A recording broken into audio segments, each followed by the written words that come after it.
This is wrong for Johnson. I never took wrong for Johnson. I never remember this, guys. This is wrong for Johnson. I never took wrong for Johnson. Guys, this is wrong for Johnson. I never took wrong for Johnson. You're wrong for Wheels spin on the ground.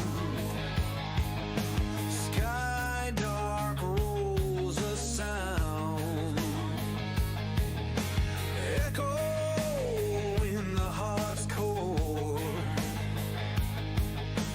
Ride like never before. Pedals screaming, wind howl.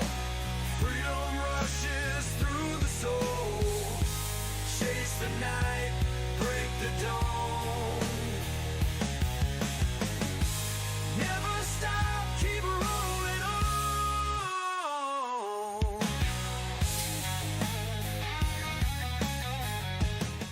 Yo, dudes. Bros, we're back. Getting into the race here right now itself. Stage 19 of the 2026 Tour de France from Gap to Alpe d'Huez. Today is going to be an absolute smash fest. Short stage, only at 127.9 kilometers. Still in the depart fictif at the moment. Fake start, neutralized start is what they mean. Big day coming up. Poggy's still the favorite, guys. Poggy is still hands down the favorites of the race. The speculation and the hype and the excitement. Team UAE is a little bit diminished right now. So it might level the playing field a little bit for the other teams. Really looking forward to see that. Dude's category 2 climb right at the start. We start climbing immediately. I think I got enough time to show you this, guys. Let's close some stuff here. Why don't we take a look at the 3D route? And we'll start it up right here. So just enjoy this as it's going off right now. I've got it sped up twice speed, which is kind of slow enough as it is. Category 2 climb start the Col Bayard, 4.7 kilometers at 7% gradient. So a nice little test at the start of the day. Good morning from Dalimar, 43211. Let's go. Let's get into it. Dustin saying it's cool today in France. Yorgi looks to be in good spirits. Yeah, dude, it's exciting today. What's Mads Pedersen going to do today, guys? What is Pedersen going to do today? We do have sprint points out there on course. I think Mads is going to go for it. I think Mads will be allowed to go up the road. Yeah, it's going to be interesting today, guys. Very interesting. We are in the High Alps now. Stage 19, final weekend of the Tour de France, guys, which I can't believe it's here already. Put a lot of time into this. A lot of time. I'm excited. Tomorrow, guys, 3:30 a.m. start for me. So today is going to be a bit weird. We got smoke here in Canada. No fires nearby. I think the majority of the smoke is a fire called the Boston Bar Fire. Small little rinky-dink town. Big fire. It's not crazy big, but it's a lot of smoke. Lots of smoke coming from Washington too. Eyes hurt. Throat's a bit sore. Dudes, it's crazy too how close we are. Here we're going back through the town of Core again. We had a sprint point at Core just a couple days ago. That lake over here on the side there, we've been past that lake before. So we're all in that same little part of the world, how they interconnect all these roads. 3 kilometers till things get started. And I think it's going to be exciting right from the beginning today. There's not going to be a big breakaway going. That won't be allowed. I think there might be a breakaway of sprinters going, and that's it. Maybe Binyam will go in the sprint with Pedersen today. What do you think? Jasper. One rider from each team, one sprinter from each team is allowed to go up the road. That'd be kind of cool. Then we'll see who the strongest is.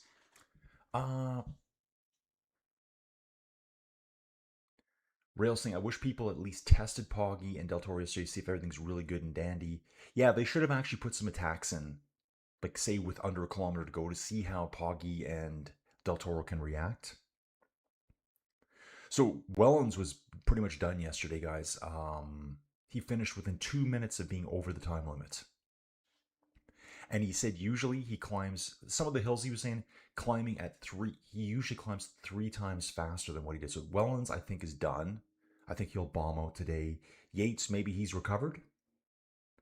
Wellens also discussed, this is crazier. You open, come into the valley, pan flat, and you take one turn, Borgesholm, whatever it's called, and that one turn up that first, dude, I know that so well. if you ride inside at all, guys, on Zwift, you know that turn right there. It just hits you like an absolute brick wall the second you make that left-hander. Yeah, I know, but it would be kind of cool to see all the sprinters go. Pedersen can do it though, dude. Pedersen could go. The other sprinters can't. They can't touch him. He's more my style of rider. Yeah, it's gonna be hard today, guys. It's gonna be absolutely brutal.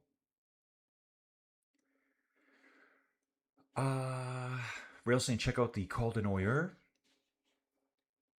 and Poggy on Alpe d'Huez quest. Yeah, dudes. He's gonna try to. Dudes, I said yesterday it's gonna be either Poggy destroys Pontani's record or the explosive diarrhea destroys Poggy. It could happen, guys. Could you imagine 5 years from now, though, you won the Tour de France, whoever it may be, with an asterisk diarrhea beside it? The diarrhea win. It could be that. Hopefully he's totally fine here. Campenart's at the front here. Gonna be interesting, guys. Gonna be interesting. We can take a little bit. We won't go to that yet. Dudes, also at the same time, the Tour of Poland Women's started today. Stage 1, flat sprinters stage. Lorena Vibas for the win, guys. Put all your money on her every stage. That's all you need to do. Any of the sprint stages. Dudes, so we're doing this, just watching the feed here. Depart Fictif. Waiting to see where the UAE guys are even riding. Are they even allowed to ride near Poggy? I'm kind of interested in that. Wellens did talk too about how they are isolated completely from each other right now. Healthy riders are with healthy riders. Sick riders are isolated away from them. Dudes, we finish on Sunday around noon. I bolt. I'll be gone for, I think, 4 days, maybe. Yeah, 3-4 day trip. Maybe Sunday through Wednesday or Thursday. Back on the Friday, setting up for the Women's Tour de France on August 1. So that starts a week tomorrow. Week tomorrow, the Women's Tour de France starts. I will be doing all that race, guys. And that will be getting me queued up for La Vuelta, which starts on August 22nd. Last year, I did the Renewey Tour as well. I think I covered the Hamburg Classic, which is actually, I think that's the ADAC Classic. It used to be called the ADAC Classic, I believe. That's a World Tour race, guys. Just a one-day race, really tough. Yeah, so we're doing all that, dudes. Let's get it. Stage 19, 1.3 kilometers to the start. We'll just chill here for now. We should do this. Yeah, here's what's on tap. Category 2, 1, the Col de Noyer. Downhill, generally lumpy. Sprint point at Le Perrier at 90 kilometers. Then the Category 2, Col de Ornon. I found the Ornon Village this morning. HC climb up the Alpe d'Huez. Sporting Stakes. 5:15. I think there's 40 points available. 20 at the finish up the Alpe. 5:30. Yeah, 40 points available. 25 points at Le Perrier for the green jersey. Also 20 points at the finish line. Okay, so straight away from the neutral, 4.7 kilometers at 7.1%. This is from the Lidl Trek team car. Really slow lead out here, guys. We'll jump into the route itself. Let's get it, guys. Good numbers coming up already here. Everyone pile in. Dudes, I think yesterday we had almost 800 concurrents at one time. 800 people all watching at the same time. Not the biggest view days. There's been view days that were way bigger, but all focused at one time. So we'll probably see that again today. Under a kilometer to go here. People are set. Blow yourselves up, boys. Let's go.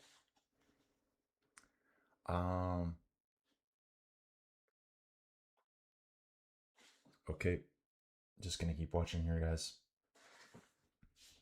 Dudes, fantastic scenery here at the Tour de France. Data set, chatting with you guys, camera, Colin, Inside Cycling World, and what I'm watching over here on Flow Bikes. Beautiful. Absolutely fantastic. Yep, at 127, Poggy controlled the brake himself. Yeah, guys, it may be the UAE team may diminish, but you got the world's best rider there. He might be able to just handle us all by himself. But if he's off a little bit, it makes the race day even more interesting. Yeah, I can't see Poggy right at the front there. Looks like he's just on the left-hand side of the race director's car. Ooh, I was going to do this quickly. I wanted to see if we'd... I haven't seen anything mentioned. So yeah, it was just McNulty out. So all of UAE has started today. Okay, there's Poggy. Harder to see him now because he is wearing the black shorts. The camouflage shorts, we'll call them. I love it. I know everyone likes to talk about that. I think Del Toro might be with riding directly in front of him. Nope, that's an NSN rider. Poggy riding alongside Campin Arts. We'll see how quickly the UAE boys split off from him. Because there's still another massive day tomorrow, guys. Dustin saying last climb would be about 40 minutes long for the regular GC guys, 37 minutes for Poggy. Will he take Il Parato's record? I think Poggy has one rider with him. One. I love saying one. Just like that. One or none. There's 400 meters to go. And we're off. So what is the record? 36:40, something like that? Strapping guys, Alpe d'Huez is a monumental stage. Poggy will want this one. Yeah, dudes, he wants to win the stage to get his name on one of the corners. There's a winning rider from every year gets the name on the corners. This, I saw it last night. First climbed in 1952. Multiple ways up the climb. We come up another way tomorrow. Tomorrow's, dudes, is even worse than this. Tomorrow we have 3 HC categorized climbs. Insanity. Thinking I'm seeing Quinn Simmons way over on the far right-hand side of the road. Ready to rock. Jayco Alula's there as well. Where's Poggy going?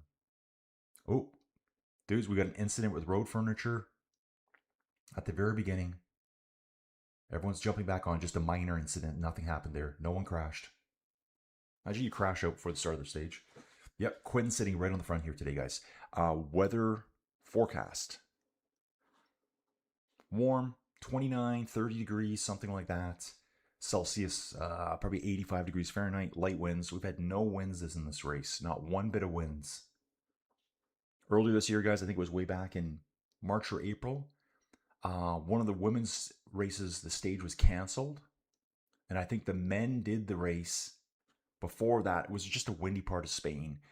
They did a time trial in the winds, like 80 an hour winds, that type of thing. Flags are flapping here on course. Race director getting ready to rock it right now. They come off a side road onto the start, and boom, it's on, guys. They start right at the very bottom here. No dilly-dallying. The neutral start is on. Race is on, dudes. Let's go. Let's get it on, Shaka Khan. It's going to be a ring-a-ding-dong dandy, guys. Whitley basing, it's 37 minutes, 35 seconds. Is that the full official? Because, dudes, a lot of these records, it depends where you look, right? Strava, you can look at the same climb and it'll have 30 different Strava segments. Poldy's here. Who's Poldy? Any intermediate sprint for it? Yes, there is, dude. There's an intermediate sprint at about 90 kilometers. So UAE's on the front with Niels Pollitt right away. So I think the strong, healthy members are right now, from what I saw yesterday, Pollitt, Poggy, Del Toro. I think everyone else on the team is sick. I think they're all sick. Yesterday, maybe Groschartner too. Groschartner was around yesterday at the front. But Vermeersch, who's a pole beast, Wellens pole beast, Yates faded hard. McNulty had to abandon. McNulty was also bumped by a car a couple days ago, guys. Yep, smash the like button if you can, guys. And moving on, dudes. Zwift challenge for today. Start Alpe de Zwift at the beginning of the descent of Ornon. Then see if you can beat Paul, get the line on Alpe. Yeah, dude. Yeah, totally. Dude, it'd probably take me an hour. Oh, now I couldn't even. Well, I could do it, but it would take me forever. I think I've only done the Alpe de Zwift on Zwift a few times. I think maybe my fastest time was like an hour and 17 minutes or something crazy. Like slow. Very slow.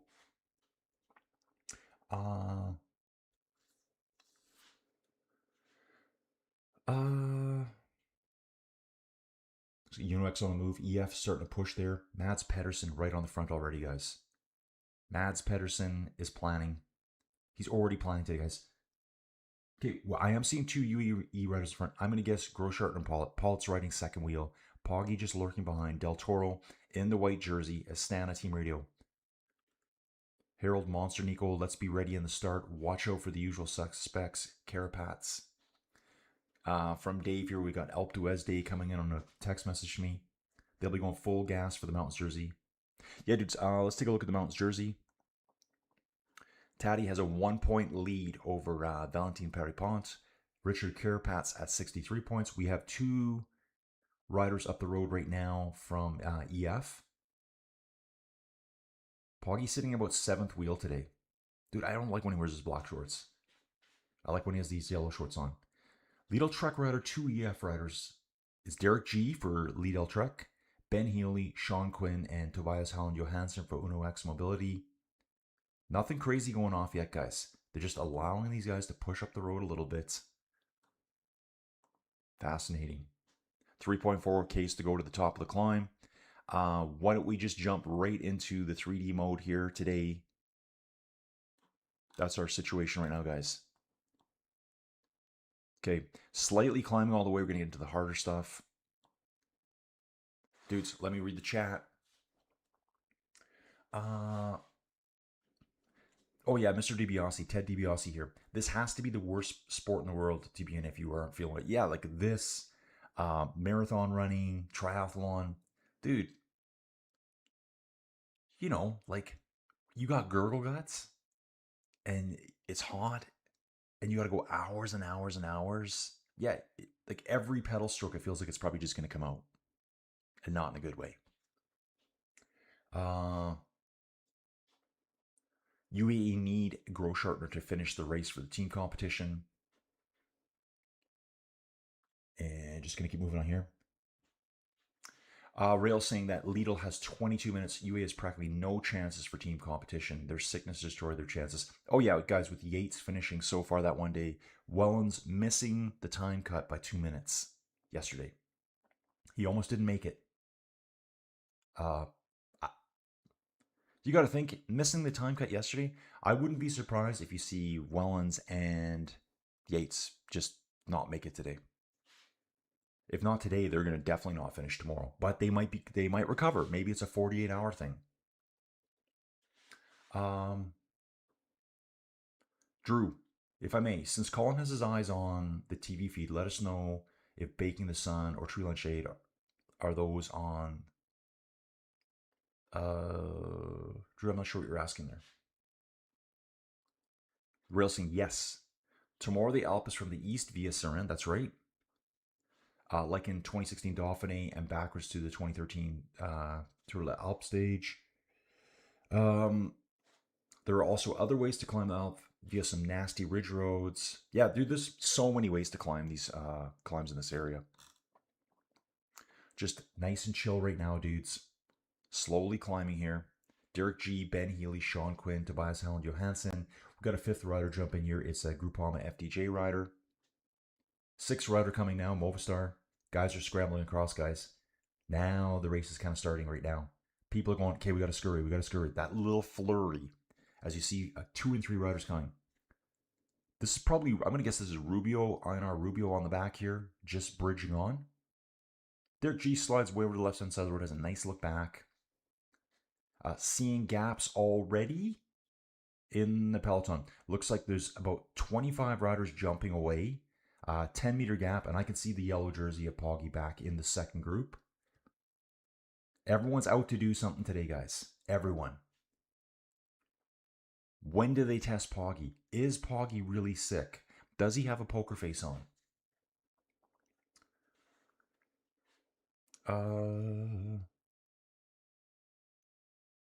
Are they hot or cool climbs, dear Captain? Poggy and Del Toro definitely feel good. Yeah, we were talking in the chat earlier, guys. Poggy and Del Toro alone, that's probably good enough for the team, right? Going near the Reservoir des Mens right now. So there is a bit of a break. We've got 6 riders here, and it's growing slowly. Dudes, imagine being the dudes on the back that are already falling out. Rear of the peloton. There's already riders suffering back there. And we're 4 kilometers into the stage. Yeah, Gap's already opening. They're like, yeah, we're done. And we're done. Alaphilippe is one of the riders back there. He's slowly working his way up. We're on the Route Napoleon. We'll zoom out a bit here, dudes. There's our Category 2 climb. It's the Col Bayard. Just a little warm-up for the legs today. Yeah, there is quite a gap opening, and there's a big group up the road, dudes. They're going to all bridge on with the 6 up front. Thinking this is Derek G and Quinn Simmons in this group. Mads Pedersen's in the group. Poggy in the second group right now. Uno X pushing the front. Very interesting here. When will, at what point does Poggy get tested? Ron, maybe they... Yeah, Ron, that's another thing too. I thought about that as well. Maybe the dudes riding the back history were told, ride as easy as you can and recover for these 2 hard days. That's the other thing. They could be at the end of the sickness going, okay, dudes, you almost made it. You just got to recover for the 2 hardest days coming up. Dustin saying Visma have the poops. 2 Visma riders off the back.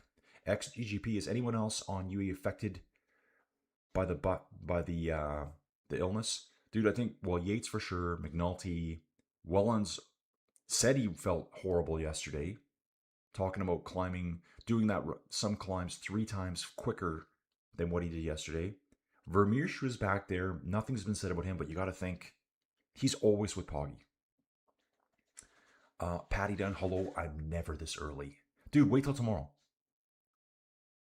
Patty, wait till tomorrow. Patty, tomorrow's stage, the stage actually started late today for me. 6:15 in the morning, I believe it was. But anyways, tomorrow, guys, 3:30 a.m. start for me. Grueling, punishing, like the Tour de France. Just like the Tour de France. On our climbs, dudes. On our climbs. Going to zoom out a little bit here. Have a look around. Ooh, take a look at what's coming up there. So they're going to cross over the Col Bayard, drop down again here into this valley system. That puts us between the 2 climbs here in this lower part, bottom left-hand corner of the screen on the cross-sectional profile. Cross-sectional. Riding through farmlands, valleys down below along the rivers. Take a quick left off the road, and we start climbing up to the Col de Noyer, up this ridge system here. Wow, 7.2 kilometers at 8%, maxing out at 12% gradients. Dudes, Florian Vermeersch, already out the back. He's done. Florian is sick. Done. Tim Wellens, heading out the back too, guys. There's no way these guys are going to be able to help. So Poggy and Del Toro need to be at 100%. And the other teams need to attack them. That's the only way. You need to attack Poggy today. These teams have to be brave to take on the best rider in the world today. Poggy's team is falling apart around him. 25 seconds back to the yellow jersey right now.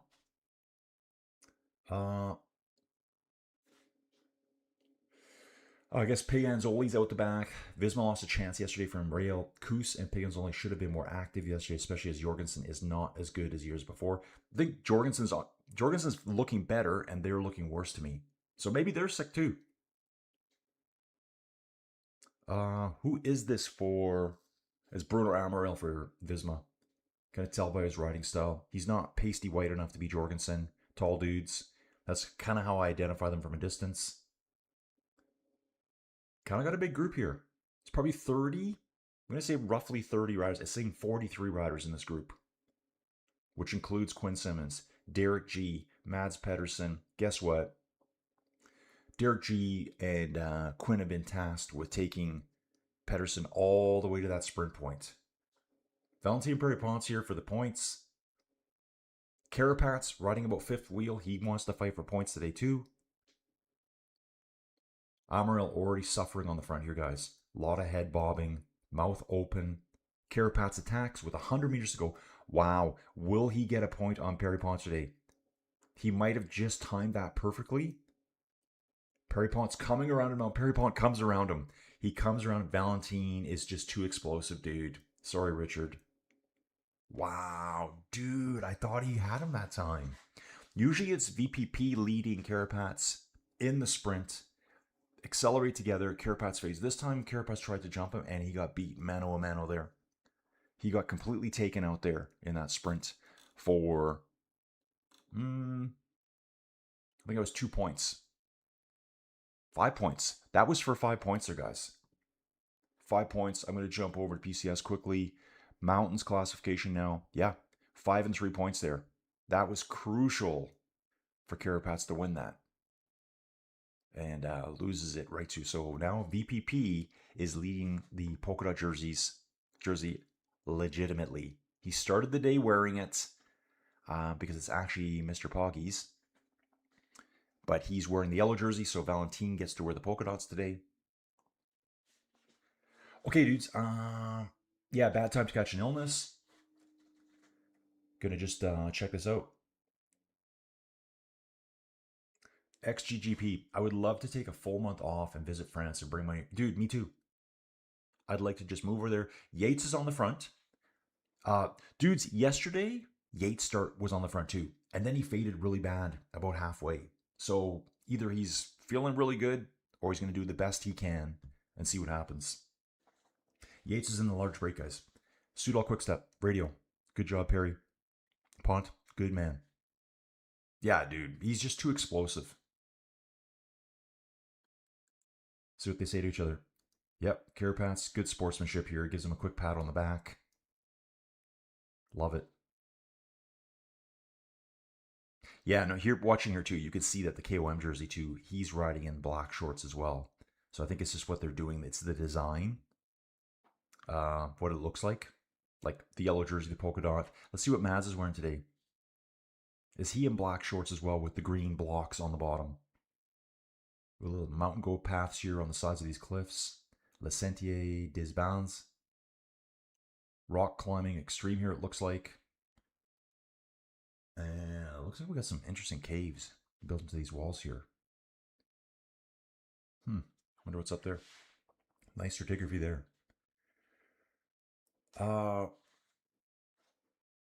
Railson, that Lenny's in the group. That's Martinez. Quinn Simmons is a freaking animal. Yeah, dude, totally. Okay, back to number 7. Wellens here. How far back is he? He's just hanging out on the back of the peloton. That lettuce, the parasitic lettuce. Yeah, the Col de Noir does look brutal. You're wide out in the open, hot climb. I think that's what you were talking about, Drew, a hot climb. Brutal for solar exposure. Both Simmons and Garcia Pernia will be fighting for most combative rider. Oh, there's no Garcia Pernia from Movistar. Movistar? Yeah, Movistar.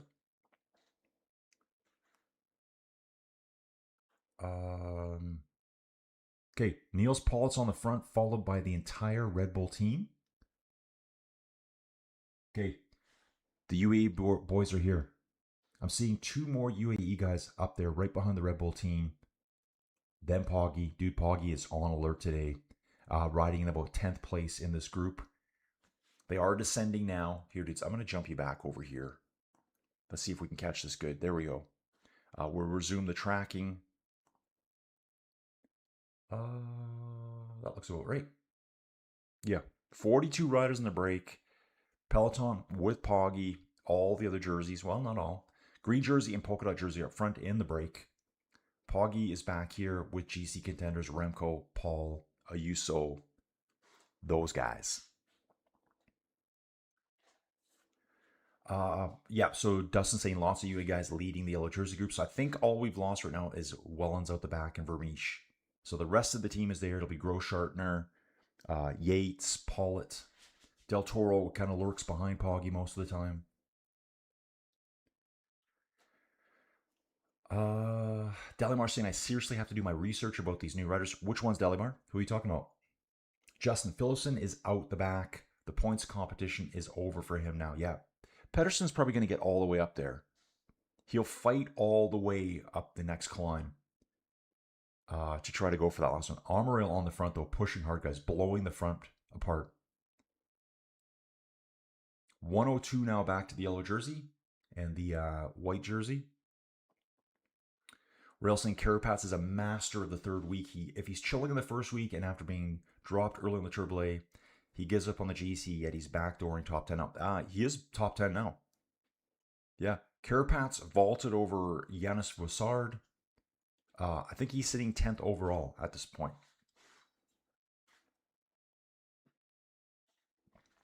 Dude, in the break, 4 Trek riders. Derek G, Pedersen, Quinn Simmons, and Vashik. All in the break. Saying here 50 seconds. I'm seeing 103. I think the gap is opening up pretty quick now. Pedersen in the second part of the break on the front. It's kind of busted apart. Amaril's pushing so hard on the front right now. Driving the front end. Lenny Martinez back here. Hanging out with one of the Q36.5 Pinarello guys. I wonder if he's getting any secret info here. What are you guys doing today? Martinez and Pidcock of Q36.5 Pinarello. Separated by 8 seconds overall on the GC. Okay, it's Amaral, Ben Healy, and that looks like Jorgensen again. On the front, smashing it. All taking the turns, all having a quick look back. Who's with us? With us? Can we go?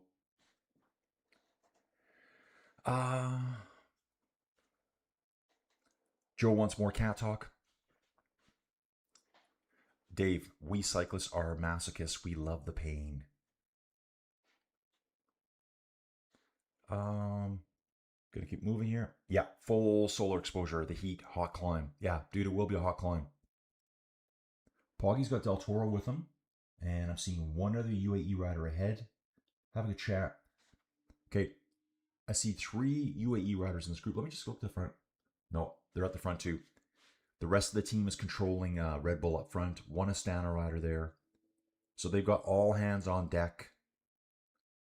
We'll have to have a good look here and see which riders are here. I think most of them might be here right now. Seeing 3 at the very front. Poggy and Del Toro together. With, it looks like, Paulette. There's a lot of talking between that one UAE rider and Red Bull rider as to what's going on here. So that would be 6. There's only 7 riders for UAE. McNull's going. I think 1 is out the back. I think Wellens is the one that's suffering the most today so far. We turn off the main road here, and we start our slow ascent up to Noyer. We're going to pass through it, I think, on the way. Dudes, that town there, Villeneuve, Newtown, we passed that yesterday at some point.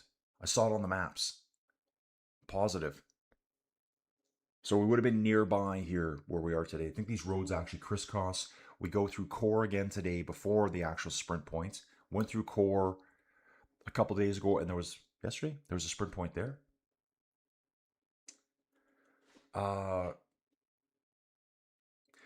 Delimar saying many Gen Xers like me complain about how X, Y, or Z are always winning and how boring it is to watch now because there are no attacks, no real action taken, or anything. Why?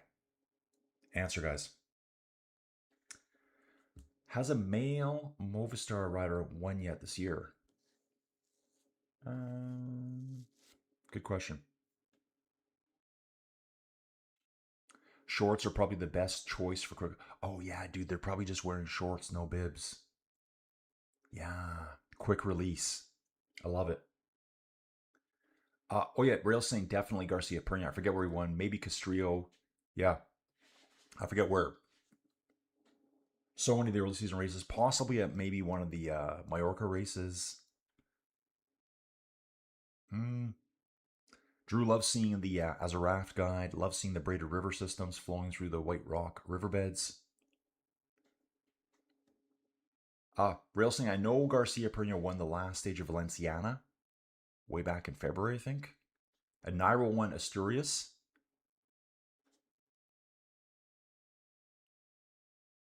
Delimar, the more racing you watch, you'll just learn all the names. It's like anything, guys.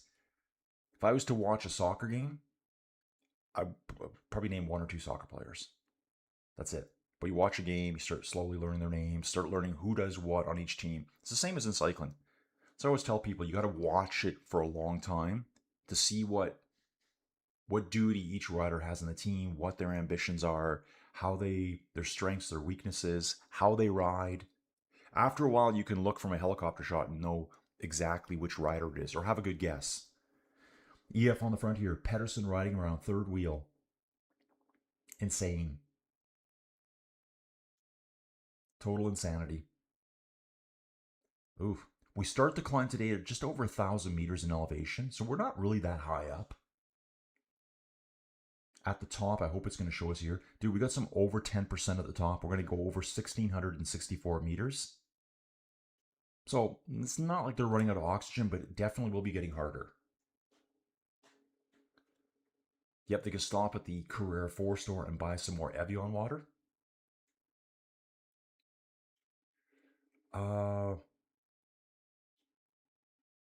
Got to keep moving on, you guys. I'm falling behind already. Who's this go? Maluko Brain is here. Maluko Brain, where are you from? Nah, Maluko. Maluko.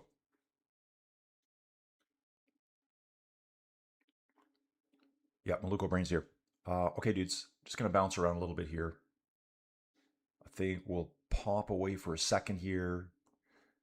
See who's in the break. Yates is in the front group, so one UAE rider's up the road. Yates has had 2 very rough days. Even yesterday, he started in the front and then faded right back. 4 Visma riders, 2 Red Bull riders, 4 from Lidl Trek, 4 members of EF, T. Spadut and Riccatello for Decathlon, 1 Astana rider, Harold Tejeda, Lenny Martinez, Antonio Tiberi, Aaronsman, Foss, and Tarling for Ineos, Valentin Perripont chasing after the polka dot jersey, O'Connor, Engelhart, and Matthews for Jayco, and the Bros. Tobias and Anders Johansson riding together, Bennett and Frigo for NSN, Castrillo, Garcia Pernier, Romo, and Rubio for Movistar, Ion Izagirre in his last year for Cofidis, the only Cofidis rider, 1 rider for Pinarello, that's Damien Housen, Braz Afonso, Guillermo Martin, Quentin Pache for Groupama FDJ, Mark Hershey will be up there trying to yank Yanis Vassard back into the top 10, Sebastian Burr for Carwell. So a lot of teams represented. Teams not in the breakaways, you can see it on the left-hand side of PCS right now. Total Energies, their best rider is Jordan Jagat, 9th place overall. Lotto Intermarché, Alpecin, and Team Picnic, they don't really have any ambitions. Jordan Jagat, though, he's a top 10 rider right now in the GC. Going to be thinking Poggy's going to haul me back up there. Red Bull dominating the front of the GC peloton right now.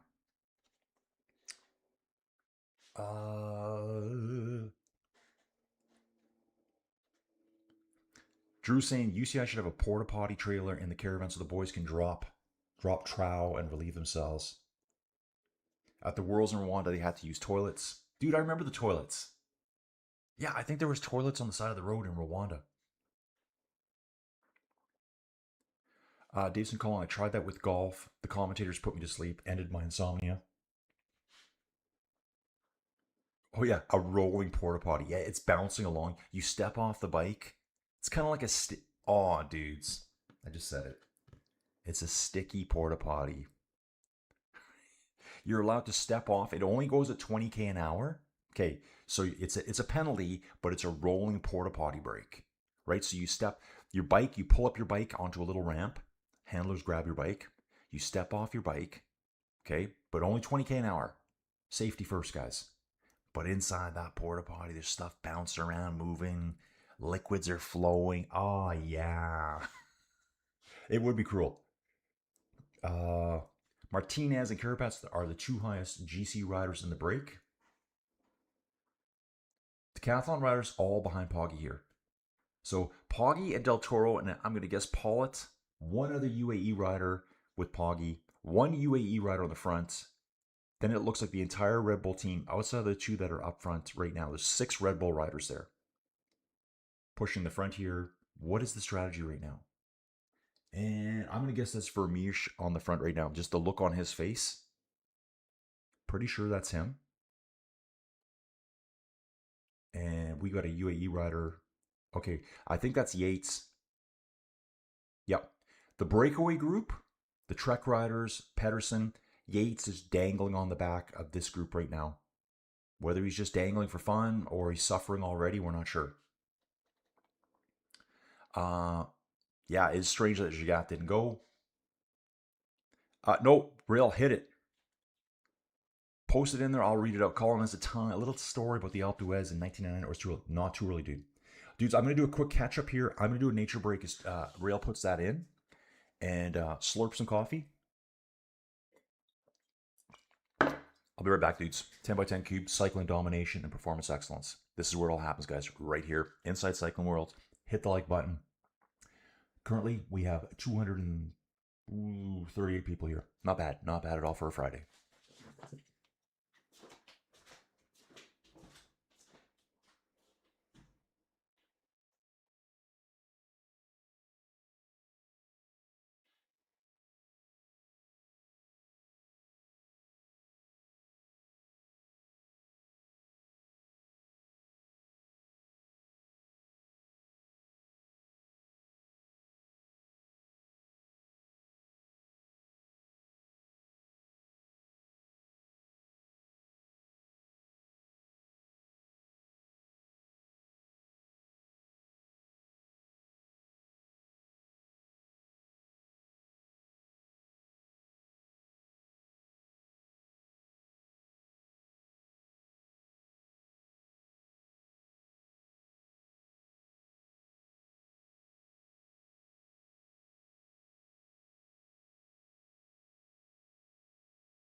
All right, dudes. Back inside the 10 by 10 cube of cycling dominance and performance excellence. Derek G looks like here on the front, pulling Mads Pedersen at the moment. Let's flip this out there. On the climber now, the category 1 climb, the Col de Noyer. I'm going to bounce back here and let this repopulate right now. 42 riders in that break. Yates is still up there. Starting to get steep, guys. 9% gradient here, moving about 19 kilometers an hour. G's perfect for Pedersen's getting over this, guys. What a super stud this dude is. Okay, I'm gonna bounce back. I gotta go back a little bit, guys. Remco used the toilets in Rwanda. I did not know that. Yeah, dude, Dave. Exactly. Colin, I was thinking you don't even stop the bike. You lock into a stabilized void and roll it. Oh, dude, so it locks your bike in place? Nah, dude, that's a bit graphic. I think you have to go into the porta potty on the rolling trailer at a slow speed, but still bouncy enough to cause some collateral damage. Railsing, after Armstrong's super duper exploitations on Sestriere day before, the Texan was riding Alto's rather passively, not willing to attack other riders. Mr. DiBiase loves these stories. Dude, we need some coffee stirring right now. There were some attacks roughly halfway on the climb by Escartin, Alex Zule, and Tonkov, but Armstrong covered them all. After the attack stopped, Zule dictated the tempo, which wasn't too hard. The early escapee, Stefan Hulot, was alone on the climb for a very long time. He was only caught 3 kilometers from the finish. Fans were absolutely rabid. We're going to see that today, guys, on that day. Early on the climb, one moronic fan was smacked in the face by Stefan Hulot. I love it. Punch the fans out. I love it. Only in cycling. We should send Colin a desk chair that looks like a toilet, so when he gets up, we all know what he... Yeah, dude. On that day, Giuseppe Girini, dude, that name. Oh, is this the dude? I think I know this date. Yeah, this is the day. I do know the story, dude. When I saw Giuseppe Girini there, on that day, Giuseppe Girini had the the day of his life as he attacked hard around 3 kilometers from the finish and went clear from the GC group. Other guys largely ignored him as he wasn't a danger. And then a certain photographer came out. I just threw that in there. Rails continue. However, Guarini was literally tackled by a stupid moron photographer around 1 kilometer from the line. Guarini had the adrenaline, quickly got back on the bike with the commanding lead. Dude, the photographer was there, zoomed in. He had a zoom lens. He had really no depth perception of where Guarini was at that point and didn't know he was like right on top of him. Basically wiped him out. Guarini had to scramble and get back on his bike. Yep, surprised he doesn't have a... Oh, I got the catheter installed, guys. The photographer basically stepped out in the middle of the road to take a frontal shot of Guarini and was not quick enough to dodge him. Guarini crashed right into him. Yeah, Guarini's probably riding going, okay, when are you going to move? When are you going to move? When are you going to move? And the photographer's going, okay, he's way down the road. He was right there. As for Armstrong passivity, apparently Brunel instructed him to pretend to be tired. That one. So his doping wouldn't be as openly visible as the day before on Sestriere.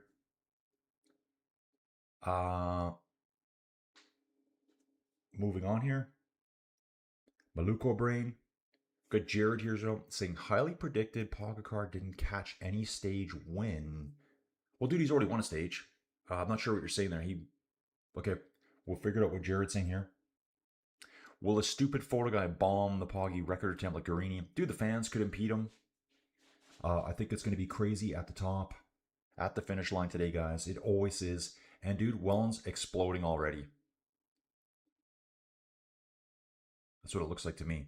There is a group behind him though. I'm gonna have to. The camera was on for like 1 second, and when I say exploding, you know what I mean. Wellens has exploded, guys. Wonder how his shorts are doing. Dude, that's what we're taking on today. Right there, the Col de Noyer. High Alps here, dudes. Love this. Dudes, why doesn't everyone love mountains and geology and earth processes? Like, dudes, look at this stuff. Fascinating. And French roads. Yes. I love the French roads, guys. Going to just resume the tracking. Water bottles being passed out here. Red Bull grabbing.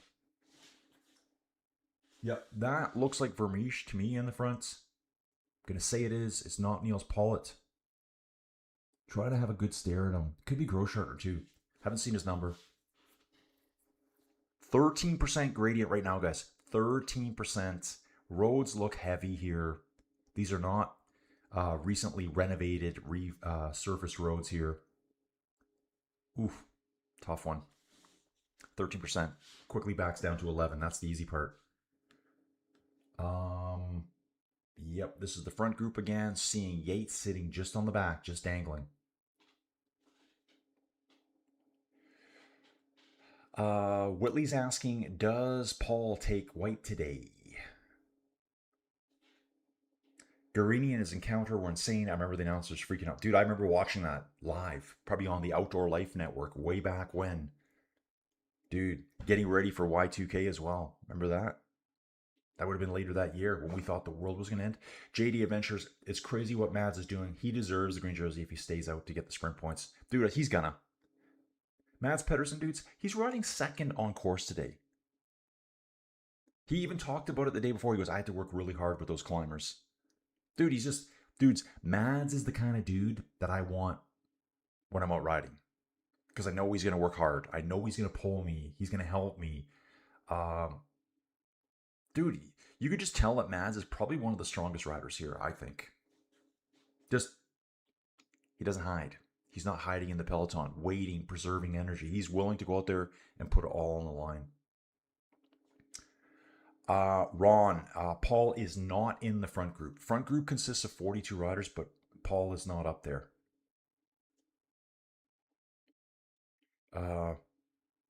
Oh, Dave, on a rainy day riding through a construction zone afterwards, I was asked if I had an accident. Well, it's good camouflage then. Then you can have said accident.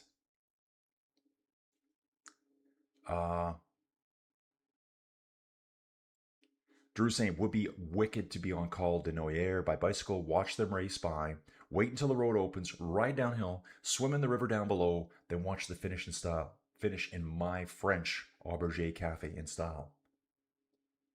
Dutch Corner. Yeah, what number is Dutch Corner? 14 or something? Mr.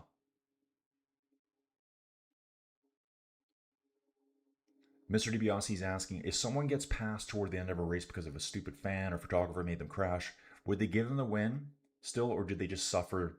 Dude, I think they just suffer.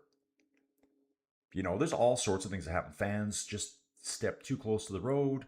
Uh, Lance Armstrong, he got pulled down by a kid who had a musette bag from another rider.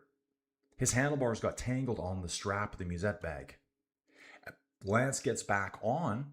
I think he was with the Ban Mayo. And then Lance slipped his foot out of the pedal and almost wiped out Mayo. Dude, just crazy the stuff that happens. Okay, moving on, dudes. Okay, yeah, we're talking about Froome. He was given the same time, but then Guarini was alone at the front, and it was 1999 when such things weren't as crystal clear. Yeah, dudes, the rules have all changed. I don't know when they started putting in sprint crash same time finishes.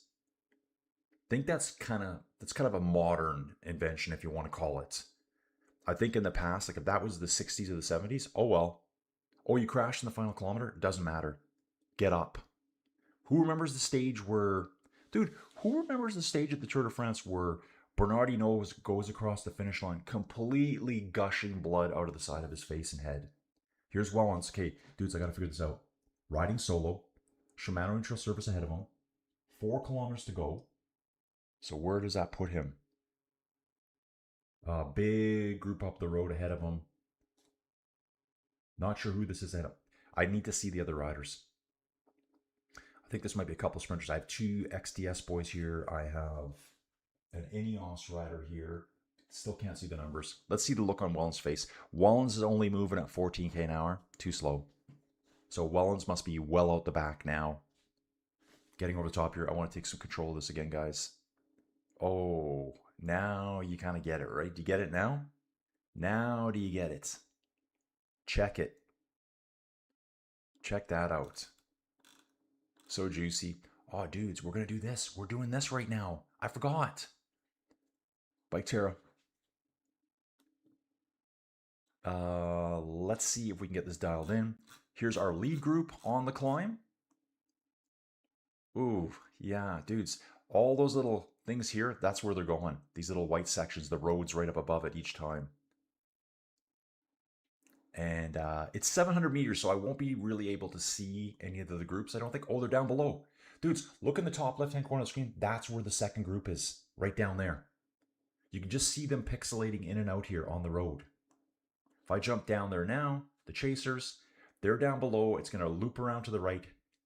The leaders are up on the switchback above them there. Dude, I love that. We've got a secondary chase group. Who's in this group? In this group here, Pavel Bittner and Frank. Final group on the road, Tim Wellens, Affini. Who's back here? Dudes, this is going to be interesting. Remember, this is coming from their trackers. Even though the speeds and stuff might be wrong, we know Wellens is back there. Who else? Sprint group. So Wellens is with the sprint group. Jasper's there. Mathieu van der Poel, Bauhaus, Adam Binyam, Hubarts. They're all back. Milan Fretton. So Wellens is suffering hard. Victor is with this group as well. I can see Philipson sitting right on Victor's wheel. Oh, great stuff, guys. There is a really, really hard switchback here. Dudes, so cool. So cool. So that would have been probably that switchback right there that we're looking at here on course. 42 riders in break. Peloton's riding down below them. 1 switchback down. Drew saying, look at that wicked zigzag. Yeah, I know. It's crazy. It is absolutely crazy. Dutch corners number 7 from JD Adventures. And the corners go down, so we start on corner 21. Wow.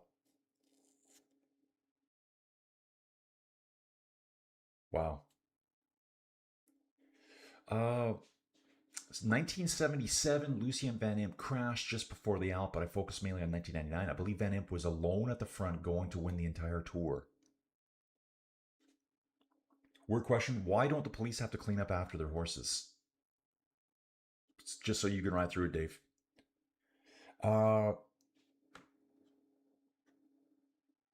Wonder what speed they're climbing. Drew, I'll call that out. I saw Wellens at 14. Right now on the front, Derek G. Steep here, guys. It's 13% gradient here. We're up over 1,400 meters right now. Pedersen, still riding second. Where are the other sprinters? Gone. Vashik is right behind Pedersen. Quinn Simmons next there. Lidl Trek dominating. Dudes, they're going to win the best team, and they're going to win the green jersey this year.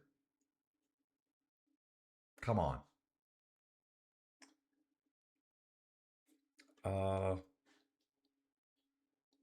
Rail's talking about another great clash between a rider and a fan was the famous Miguel Angel Lopez smacking the cap out of a stupid fan, the crap, who crashed him. Yeah, okay. It says cap. Laurent Jalabert taken out by a gendarme taking a picture. Was that Laurent Jalabert? Oh, dude, that was one of the worst crashes of all time. This is GC Peloton here. Red Bull on the front, one UAE rider. Poggy has 2 riders with him. Del Toro for sure. Dudes, love it. So good here. Here, I'm going to move this around a little bit just so you can see what we got going on. Wow. That situation out there, guys. When I get to some of those tighter switchbacks at the top that Drew was mentioning, I'll jump back into Bike Terra. You can see where they are with reference to each other. Trek on the front. EF's moving up now. EF having a little chat here with Quinn Simmons. Quinn's like, yo, bro, settle down. Settle down.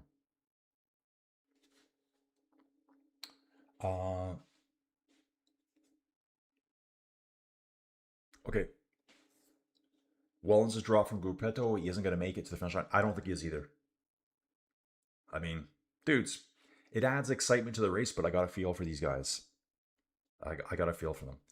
Dudes, I'm okay with saying that I kind of like this. It kind of levels the field a bit with UAE having such a dominant team with all their cash monies they have from our $100 a barrel oil that we're all going to experience soon. Thanks.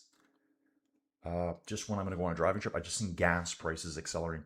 Guys, in interior BC, it's going to be $2 a liter. So we're basically playing European fuel prices when we have one of the biggest hydrocarbon deposits in the world in Alberta. Thanks, Canada. You're stupid. So yeah, I better fuel up today, get a bunch of fuel in the car, and then it's just going to be an expensive drive home.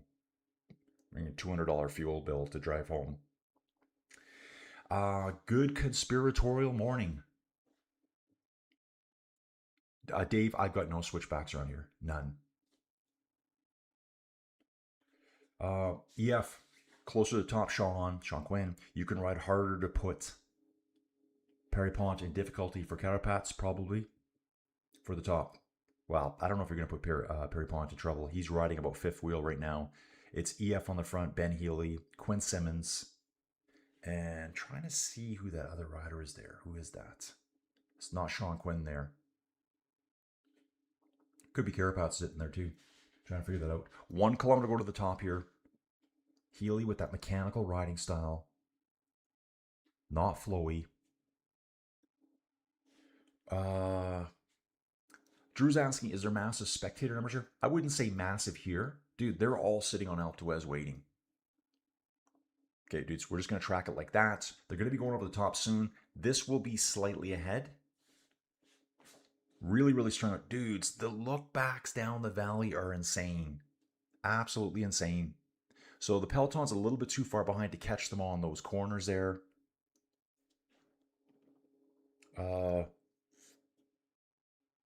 Patty, I always think of this, of the climb up to the Imperial at Mendy, when the climb up to the airfield. Dude, I don't know if I know that one.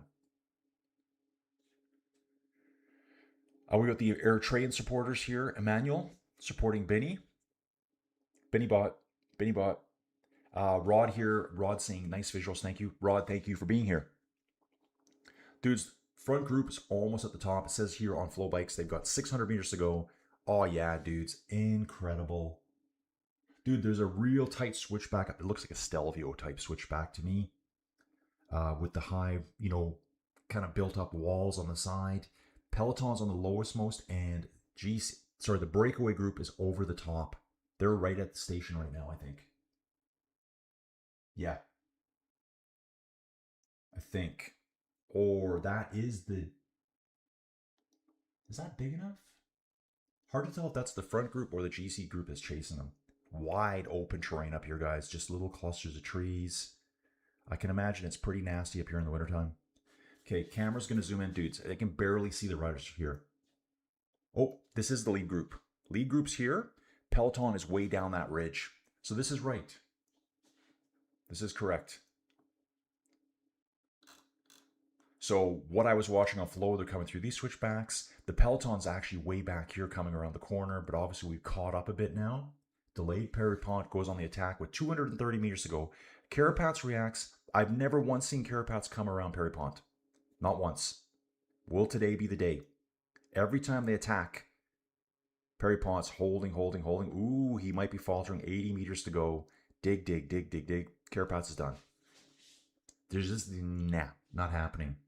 Richard, probably just a little bit too old at this point to react to Perry-Pont's attacks. 103 kilometers to go here, guys. They're over the top there. Already descending. So Valentin Perry-Pont gets 10 points. 10 points for that climb right there, dudes. I think Carapaz gets 5. For that one, Trek goes through.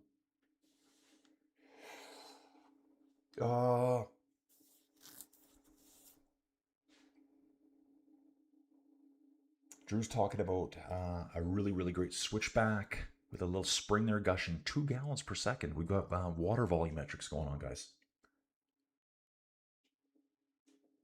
Gas is $6.50 a gallon here. I don't want to see any higher. Yeah, dudes, right now we're probably, if you use 4 liters per gallon, and I know a US gallon and imperial gallon is slightly different.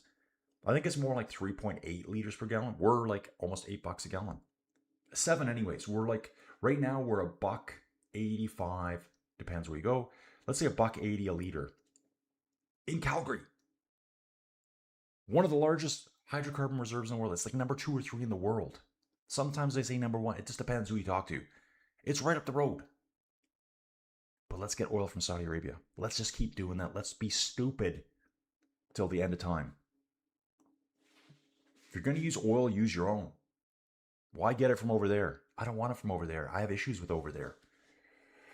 Yeah, remember when we were upset with 75 cents a liter for gas? Oh, and carbon tax too. Yeah, us Canadians get carbon taxed to death. I don't see it cooling down. We pay more money to help the rest. 40 million people pay more money for the rest of the world. China doesn't have a carbon tax. India doesn't have a carbon tax. The US doesn't have a carbon tax. Mexico doesn't have a carbon tax. We have a carbon tax. Yeah. Whatever. Canadian government, so great. Mark Carney, such a loser. All politicians, losers. Punch them out.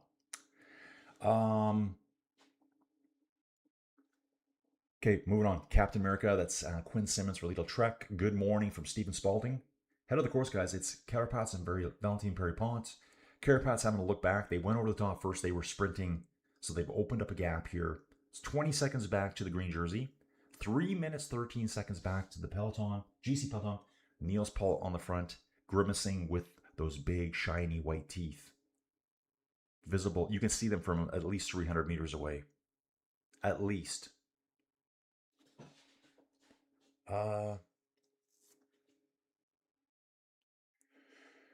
Okay, we got some climate talk here.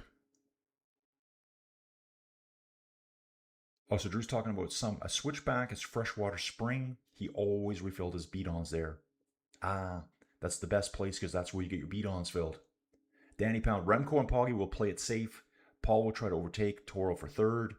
Action is between Toro and Del Toro and Paul today, guys. That's what Danny Pound's saying. Yeah, Canadian dollars though, right? Yeah, exactly. Exactly, dude. Yep, Canadian dollars. It's nothing, dude. It's just garbage. Uh, yeah, Vermeersch is gone. Vermeer should not be gone this quick, guys. So Poggy will have a diminished team. Poggy's still strong enough if he's 100% that he can handle this all by himself. On our descent now, guys, we come down from the Category 1 called an Oyer. We're going to have a long run down to the valley system down below. Mads will be queuing it up for another 25 points acquisition at the sprint point today. Just do the resume tracking here for a little bit. Peloton here saying it's 2:45 back. On Flow Bikes, it's saying it's 3 minutes and 45 seconds back right now.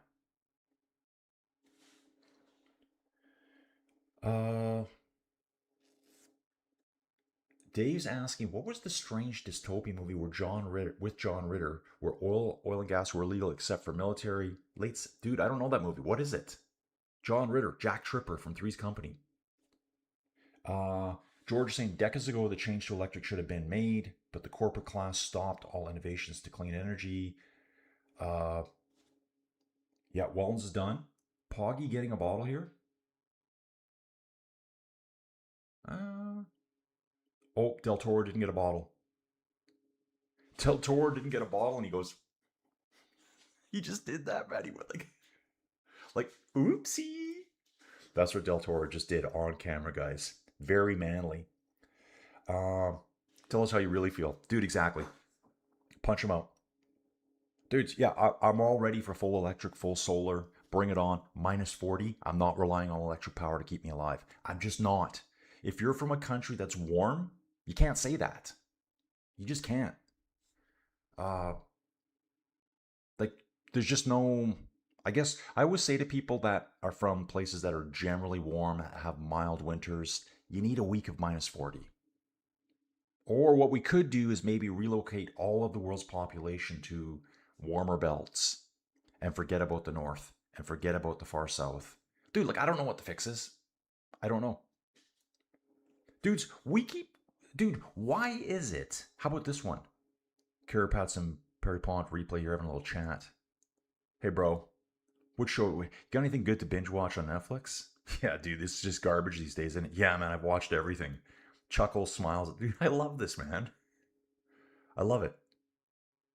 They're like, man, should we go on a break by ourselves today? What do you think? Dude, these guys are like guys smiling at the front. Dudes, solar power, wind power everywhere, green power everywhere. Why does the cost of electricity just keep skyrocketing? Dude, my bill last month was still $350 for June. Still $350 a month. Tell me why.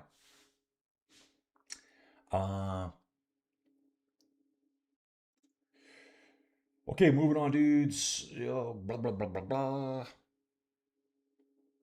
Oh, man. Dave's saying a riding buddy paid for his lap dances in the US with Canadian Tire money. Dude, seriously? Seriously? Could anyone really believe that? Greg here's asking, which is your favorite cycling film? Dude, I'm going to say American Flyers for me. It's super cheesy now, but I still like it. A Sunday in Hell, that's a story about Paris-Roubaix. Del Toro should work for Poggy and not worry about his GC place. Yeah, dude, that's right. Poggy's win is more important than Del Toro's placing in the standings. I agree with that. John Ritter, I just know him from Three's Company. Come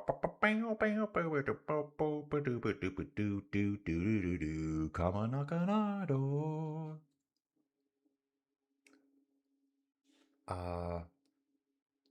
Really long, guys. Okay, so there's some awesome dystopian movie starring John Ritter. I'll have to see that. Isn't it a shame that postmen no longer ride bicycles? I think if it was a smaller part, if things weren't so spread out, they probably still could. They could use e-bikes, maybe. Greg saying Poggy has 4 stage wins and gave away 2 others. I know someone earlier was talking about Poggy not having a stage win. I'm like, huh? Data centers, yeah. Quick reference to data center, guys. In the pipe 5x5, all the usual references. Urine therapy.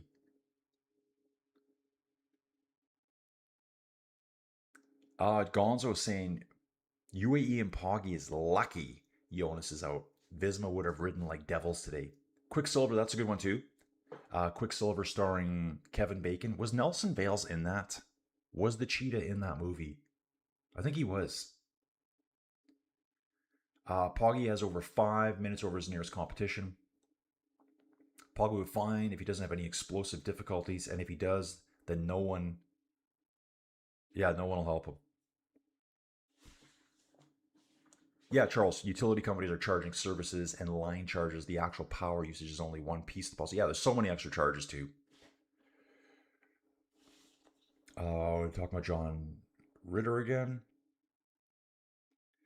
Xena saying, I see Del Toro in Lidl next season from my sources. What?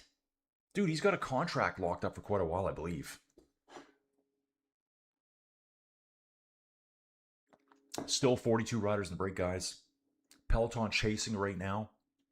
3.5 minutes back. And we've got the observatory at the top here. Looks like about 10 dishes up there.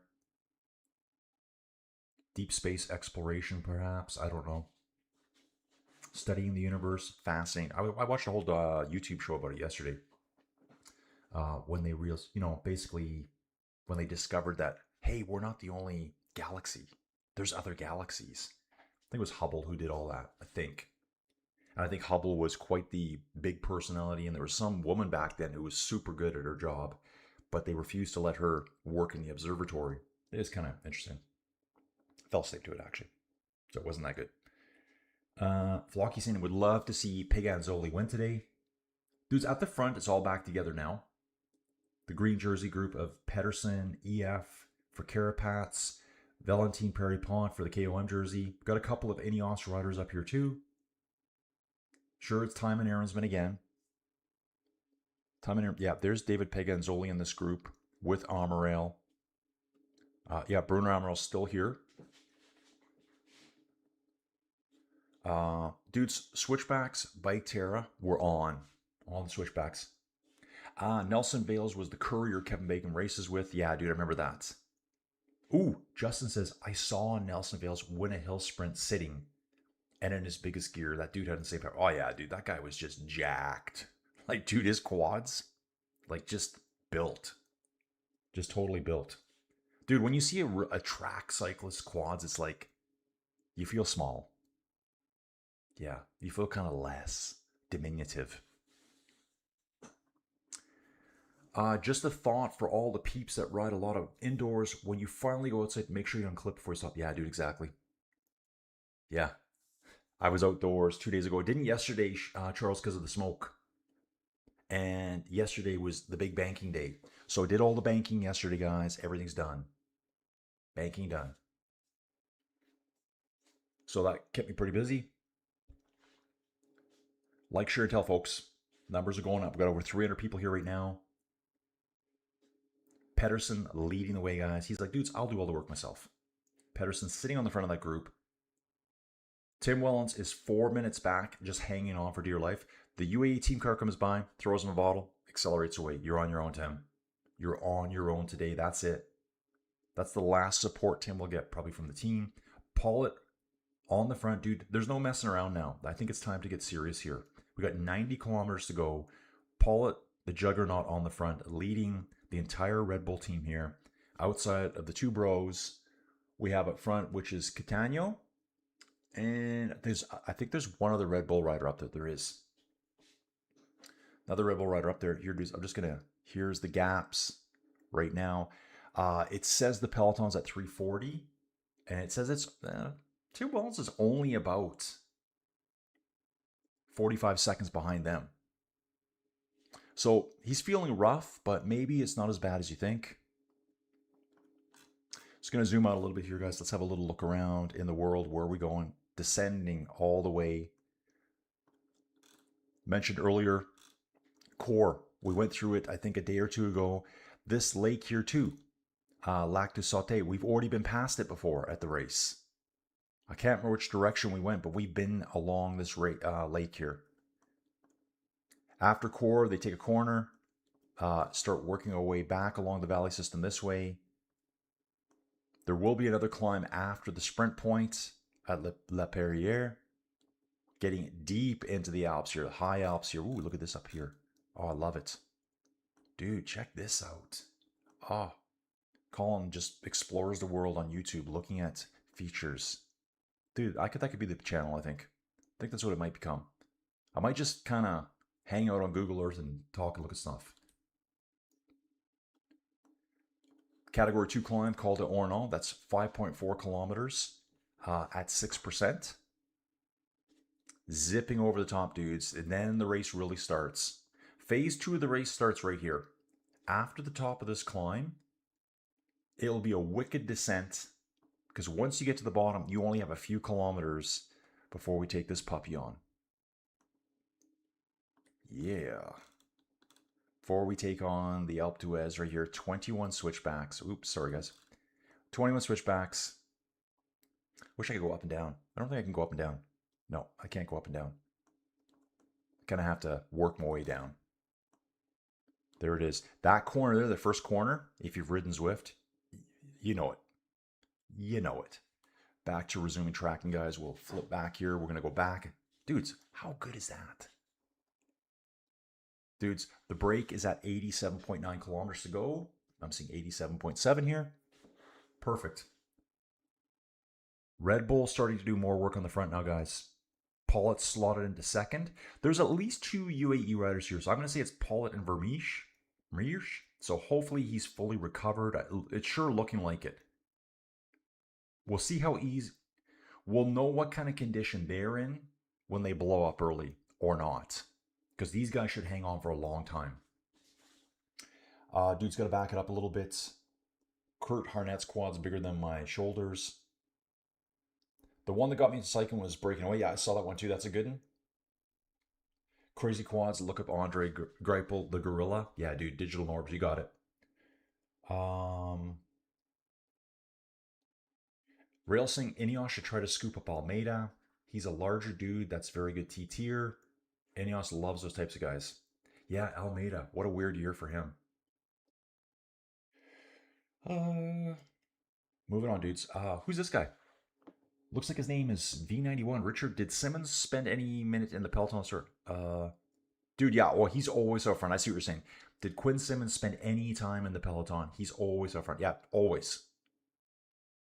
Between Simmons and Baptiste Weisstroffer, those are probably the 2 riders that have spent the least amount of time actually in the peloton.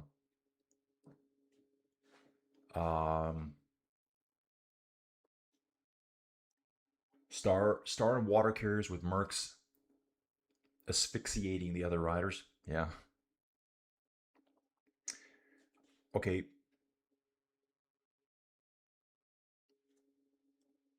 Okay, I'm going to read on. Dudes, yeah, dude. Dudes, has anyone in the chat done these climbs? Like, I know people that have done a lot of these climbs. They're my European friends that I ride inside with on Ruby because I've never been over here to ride them. Peloton bombing the descents now, guys. 78, 79 kilometers an hour. Sprint points 47 kilometers away. Mads Pedersen killing it. Like, what did he say? He had an interview after the day where he went in the break where he climbed all day with the climbers. And he says, I'm not here to give up. Like, I'm here to win it. I'm not here to give up. Ooh, seeing some really cool cliff faces here, guys. Look at this. Wow. That's where they're coming up to right now. Just look at those cliff faces there. So cool. McNulty out. Welland's gone. Vermeersch dropped. Yeah, I'd like to know exactly where Vermeersch is. I thought he might have been on the front. It could be Großschartner. Yeah, it's Großschartner and Pollitt. Yates is in the break. I think he's just hanging on. I think he's going to implode later. Only Pollitt, Del Toro, Großschartner left with Poggi. Still a pretty strong team. American Flyers breaking away. Quicksilver and the Flying Scotsman. Graham O'Brien, I think it's Graham O'Brien, is a 4 DVD collection for cyclists. Okay.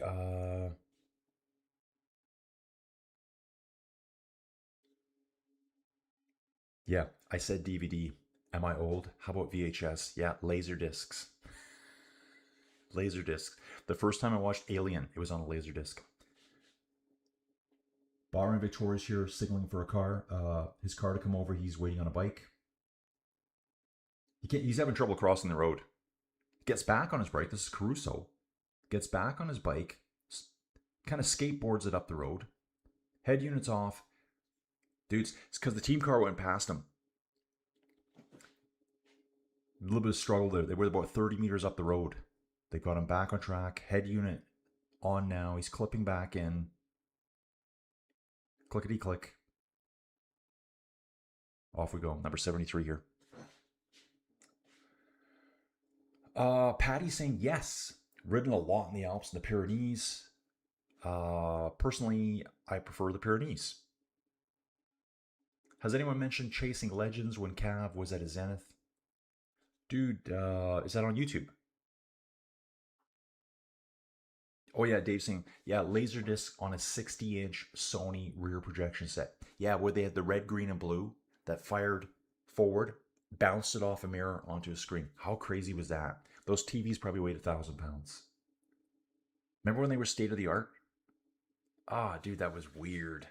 What a weird time. DVDs are still available.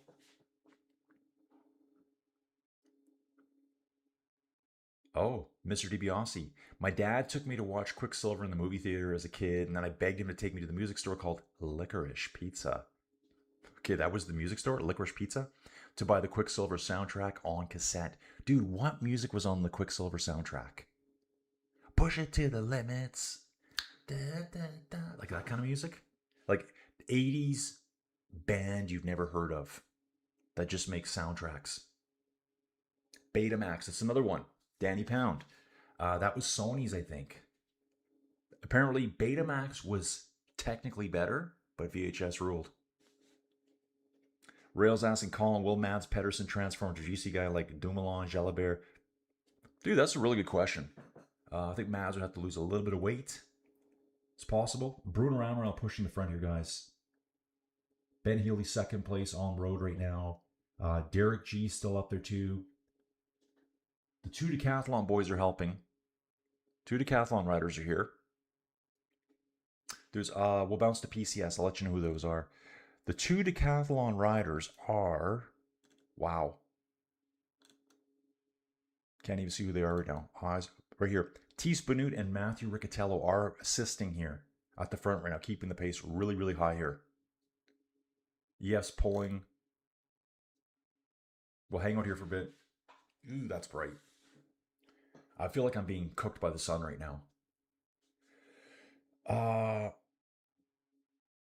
Eddie's asking, is this stage the final boss level stage? No, it's tomorrow, dude. Tomorrow's the final boss stage tomorrow. The guy with that hat. Dude, the final boss, guys. You guys know what we're talking about? Final boss in Ibiza. This dude that was out there dancing on the dance floor. And I think it was his hair. It looks like he's got some weird hat on. He had like a complete bowl cut. And dude, it's hilarious. Final boss. Yep, Beta actually had the better picture quality. That's true. Yeah, tomorrow is the Queen stage. Tomorrow's Queen stage. I think it's 5,700 meters of climbing tomorrow. So like 16,000 feet of climbing. UAE on the front, man. This is Pollitt. Okay, definitely see Pollitt. I do see another UAE rider third. That'll be Groschartner.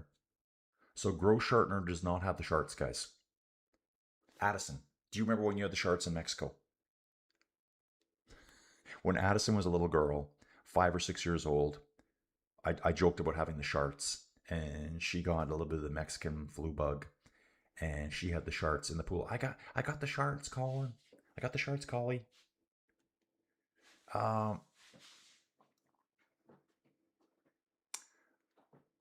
It is on YouTube, Colin. Okay, dude. Thank you. I'm gonna watch that today. The Cavendish video. I've already forgotten it. What's this dude saying here? Dirty Dro something? Do you have elevation scaling on your 3D view? Dude, which one are you talking about? Are you talking about this one? Are you talking about this one? Dude, I don't know. I just show me what you got. I'm just showing you what they're showing me. This is okay, guys. This is gonna pop a little. It's gonna jump here pretty quick because I know they're at 80 kilometers to go and it's saying 83 there. So this is gonna refresh here pretty quick, I would assume. Or are you talking about Bike Terra? Here's Bike Terra, guys. Love it. This would be GC Peloton right here. That's what we're looking at right now. This is GC Peloton. We're chasing right now. Bouncing up the road 3 kilometers. They're more in the open fields. Just having a quick look around here. Okay. So this is the location of the main groups at the race. This is all coming from the Tour de France website. And then Bike Terra develops a little 3D world here. All the buildings are where they should be. Trust me, guys, I've messed around with this for hours and hours on end. So let's jump back here. There, it's refreshed now. I think it's almost on track. Yeah, this makes a lot of sense, dudes. Dudes, when we were just in Bike Terra, I said we were in open fields, and it was sloping away down. Yeah, there we go. Sloping away down to the valley system now. Dudes, if I go back to Bike Terra shortly, they're going to be slightly ahead because Bike Terra is more accurate. We're going to see water. That's Lac de Sauté, I think it's called. So if I jump back to Bike Terra quickly, oh, that's interesting. So something's not being generated very well there. So let's just leave that for now in the middle of that field. Some GPX bus there. Tour de Pharmacy is fantastic. Looks like the elevations are amplified. Yeah, well, they definitely are in Bike Terra that I was showing. Something was really goofy there on the GPX.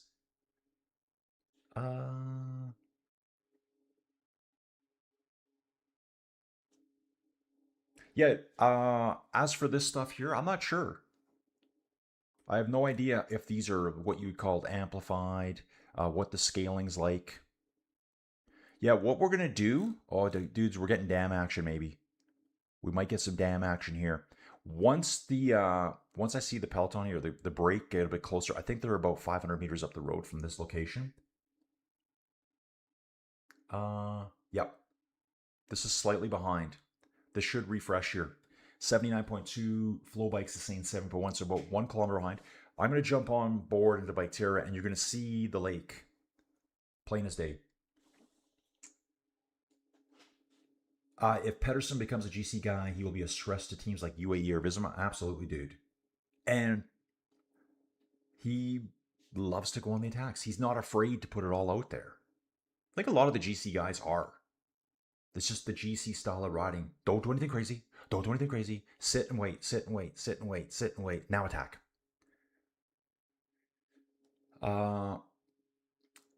Mr. Ted DiBiase, I can't remember, but I wanted it for that one song that kept playing when Kevin Bacon was pedaling or racing. It wasn't a very good soundtrack to be. Dude, they never were. That song had no lyrics. Dude, I have to look it up. The Kevin Bacon Quicksilver racing scene. Quan Savant saying VHS 1 because Triple X movies were on VHS. Well, dude, that's the win right there, isn't it? Charles saying G for the stage. That's the goal. Okay. Remember when Jaja went on a huge long break in the Pyrenees and hit 5 KOMs in a row, as Landis did in 2006? Took over the polka dots. Dude, I think I do remember that one.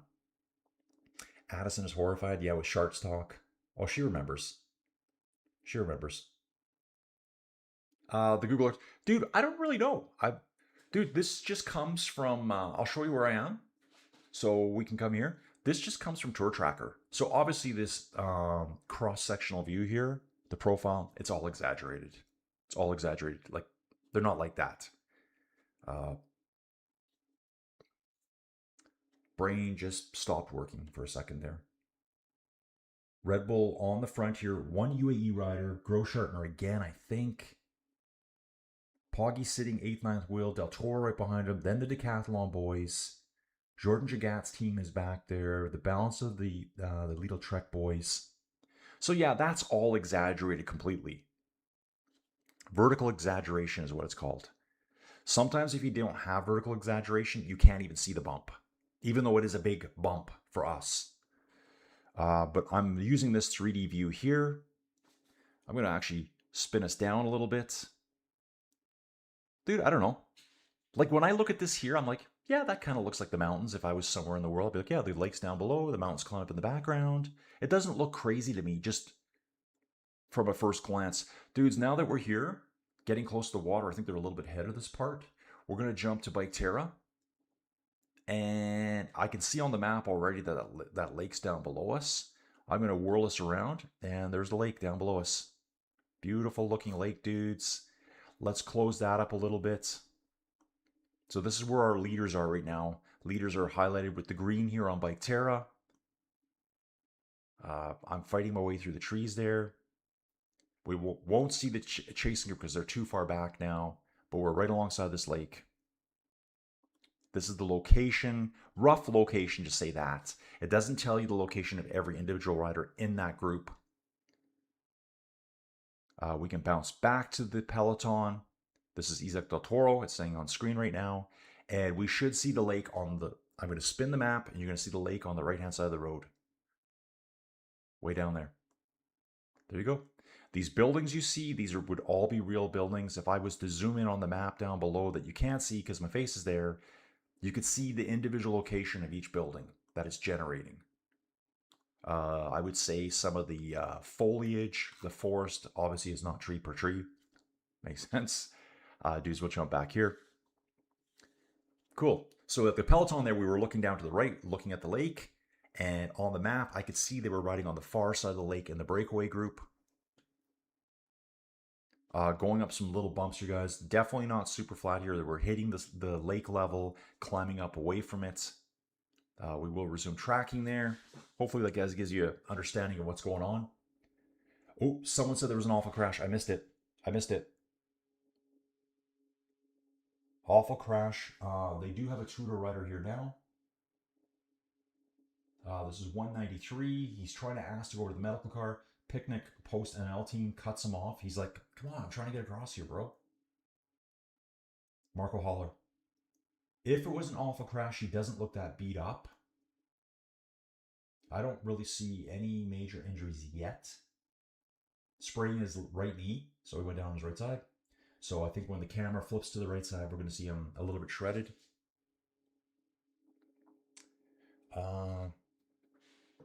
Dustin Wellens may catch back on the peloton, but yeah, I think he can catch back on, but I don't know how much he's going to do.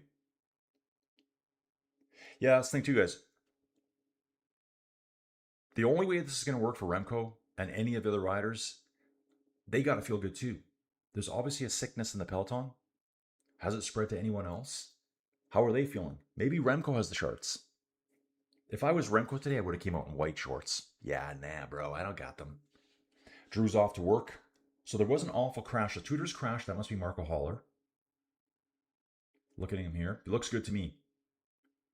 So he survived that pretty good. Yeah, Dustin saying mountains in Europe. Dude, this is what I would expect to look like. So like what I'm seeing here is what I'm seeing on TV here. I mean, maybe there's some slight exaggeration just so that you could understand what's going on. Oh, dude, there is a dam at the end there. They just gone past it. There's a dam back here. Right here. There's the dam. They go across the suspension bridge, actually, back here. Check that out. There's the dam.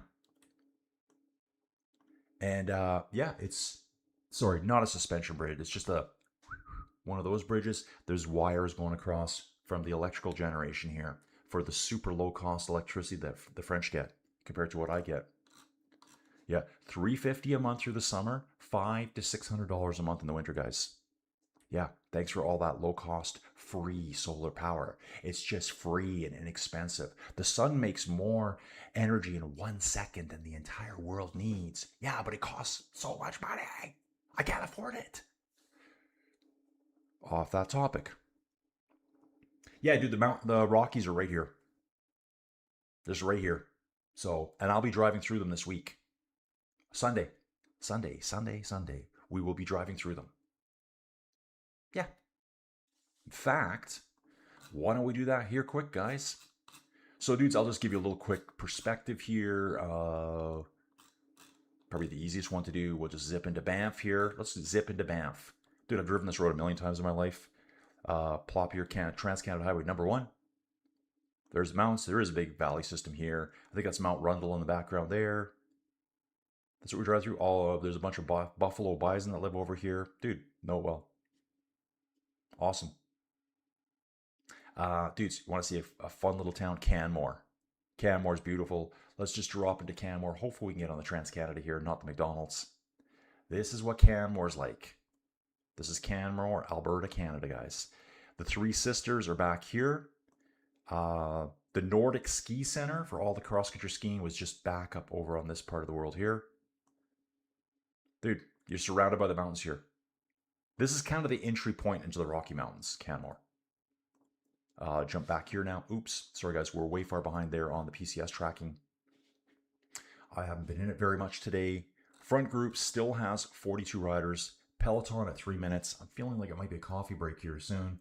Group Wellens, yeah, Wellens is doing a good job to hang on here. It's not like Yates, where Yates was 20 minutes behind and Wellens yesterday. So Wellens is probably getting better, but it's kind of too late for today. Poggy, Del Toro, he does have 2 riders with him. He still has 2 riders. Still got 2 riders with him. So there's 4 UAE riders in total there, including Poggy. So the crash was Eddie Plankert and Marco Hollow, guys. I didn't see it because I was too busy staring over here. Oh, they said the crash is from a sign. Crashed right into the town sign. Okay, guys, thanks for catching that. Mr. DiBiase saying, thank God there was a pattern there. So it looked awful, but hopefully it's right. Yeah, so dudes, from what I saw from Marco Holler, he was like, just let me get riding again. He was ticked off at the cars coming through because he wanted to cross the road to get to the medical car. Quick spray, he's back racing. So amazing what cyclists can do. Unlike some other sports when they fall down on the ground and roll around for half an hour. Some great French place names. Core, Die, Condom.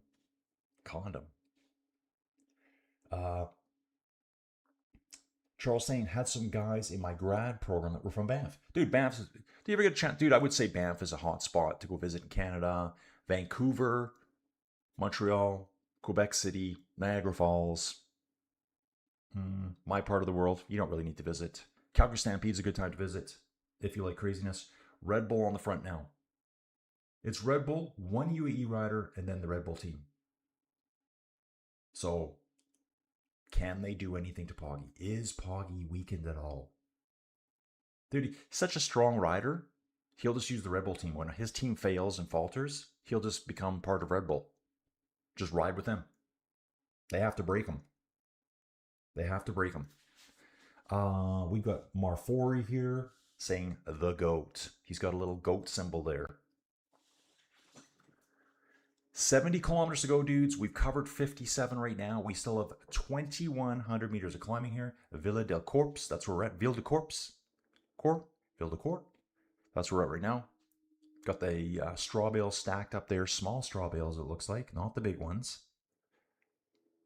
And I'm going to jump back to this guy here. 70.5, 70.2. Boom, we're right on it, guys. So the Peloton right now is going through Core itself. The breakaway is out of Core. Just going through the undulating terrain for the next little while before we get to the sprint point. Phase 2 of the race, guys, will start on the second last climb of the day, or the descent into the Alps. It'll start on the back side of this climb with them getting set up for the short, brief run through the valley there. 31 kilometers to go to the sprint point. Railson, Red Bull should have done this yesterday to test Poggy, but maybe there's a little bit of uncertainty in the Peloton if Bora is so eager to ride. Yeah, they should have tested him more yesterday. I think Decathlon and Red Bull should have came to the front yesterday, put the hammer down for at least the last couple kilometers on the climb. That's what I would have think. And then seen, okay, Poggy reacted and actually out-sprinted us. Okay, he's good. At least know. They haven't tested him. I would have went yesterday.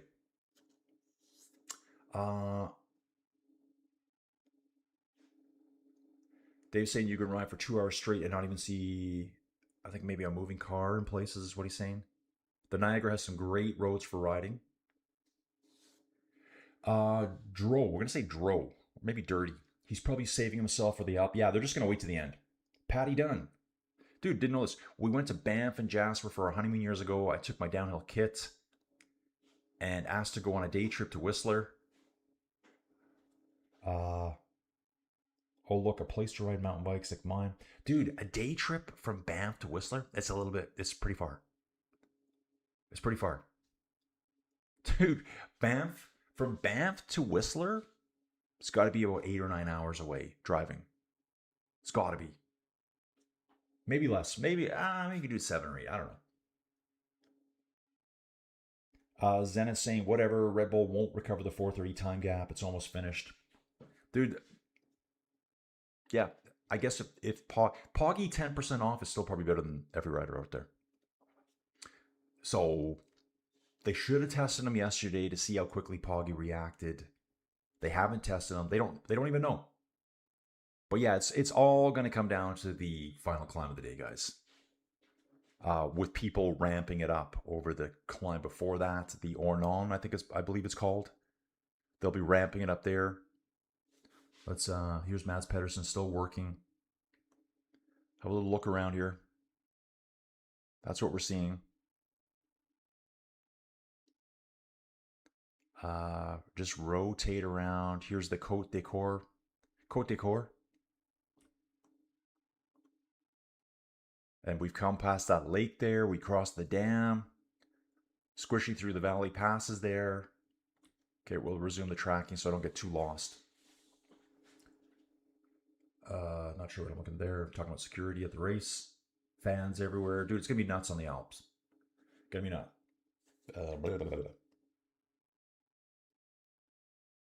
Dave's saying it's shocking how much really good MTB trails there are in Toronto. Yeah, dude, I can imagine they're everywhere. Patty's saying, I didn't know that at the time. I thought it would take about 4 or 5 hours round trip. We stayed there for 4 days in the end. So, dude, you did go to Whistler? Or were you just Banff Jasper? Rail was saying I was talking yesterday about slipping into the... What's Adam saying here? I don't know if he's... I can't tell if Adam's ticked off or not. He's smiling, but it might be a sarcastic smile. I don't know if he's calling for the phone. Hey, man, I need to pick a phone call or he wants a water bottle. We're not really sure. Rail, I was talking yesterday about slipping into the brakes on the first climb when Poggy was isolated and just see how well he reacts. Yet nobody did squat. Dude, it's kind of typical, right? Right there. 2003 Luzardi Den.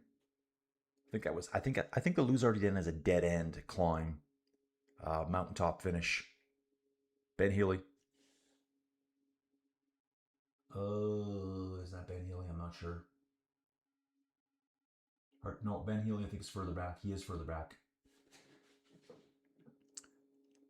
trying to figure that out there. Lance got upended by someone's little baggie. Dude, I think it was a musette bag from one of the riders that a kid had picked up. I think it was a kid that was holding it. Danny Pound, yes, that little yellow bag the old lady was holding. Okay, there's an old lady. She's probably like 38. We watched it when we were 18, so now we call her an old lady. We're old. We're old here, guys. Dave's saying the mountain bike community here have built some hardcore great trails in the river valleys. Dudes, I'm going to grab a coffee here.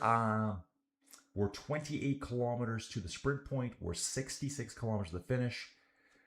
Pedersen Group has a 3-minute and 40-second gap over the peloton. Wellen slowly getting distance here. He's about 1 minute and 10 down behind his team leader, Poggy. Dude, it's really good Visma representation here. Visma has 4 riders in this front group. Trek has 4 riders. A lot of teams are trying to set something up here for today. Poggy will be on the move soon. Okay, so Patty did end up in Whistler. I can't remember if we flew into Edmonton and then flew home from Alberta or the other way around. We did visit the Olympic Park at some stage. Nice. Patty, you've been in my backyard. That's what it's all about, right? Rail Contador and Quintana did this to Froome in the 2016 Vuelta, and Froome lost 3 minutes to them. Sad no one did anything yesterday and just rode the stage like a Sunday ride. Yep. Okay, dudes, grabbing a coffee here. We'll be right back.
Right, dudes, back inside the 10x10 cube with cycling dominance and performance excellence. I have a fresh lukewarm coffee.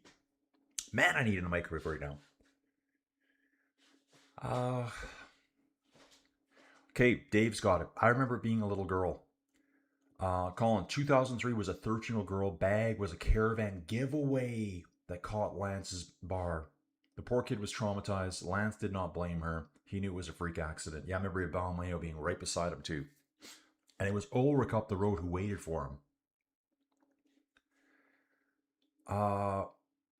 Dude, Charles, I remember thinking Lance's bike was broken as he came up pedals. Yeah, dude, he came out of the pedals like right after that incident, like 200 meters up the road. JD, is Sepp Kuss going to try to decrease his time up Alpe d'Huez? Or is Poggy getting at the KOM? Dude, everyone's talking about Poggy getting the KOM today. Dudes, we're going to bounce back here for a little bit. So we get a gap as to what a handle on what's going on. Dudes, talking about competitors that have won stages in all 3 Grand Tours here. Obviously, we just mentioned Sepp Kuss, so good call it there, JD. Sepp Kuss has won 3 stages. Stage in each Grand Tour is what I'm trying to say. The trilogy. Tim Wallens has as well. Ben O'Connor, Carapaz, Remco, Julian Alaphilippe, Poggy. Wow. 25 stages at the Tour de France. John Degenkolb, 10 stages at La Vuelta. Who would have thought of that? Michael Matthews is part of the trilogy. Matty Mahork, Mads Pedersen's done it. The most recent was Sepp Kuss at the Giro. May 29th, right at the very end there, Sepp had a big day. 42 riders in this group, 344 back to the peloton. Currently 63 kilometers to go. I'm seeing 62.7 here on Flow Bikes. 24 kilometers to the sprint points. Ineos willing to work. Everyone's working good here in this break. Mads Pedersen is the number 1 dude here. Fab Cycling, morning dudes. Colin Whittington is back from Hong Kong. Bro, thanks for being back. David P, where are you from, dude? When will we see Poggy make a move today? Dude, Alpe d'Huez. It's coming up at the very end today.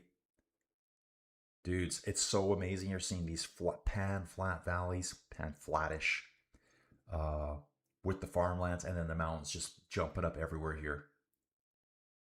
Dude, like riding right now, watching Adam Yates on the back of the breakaway group. Dude, this is so similar looking to what it looks like here.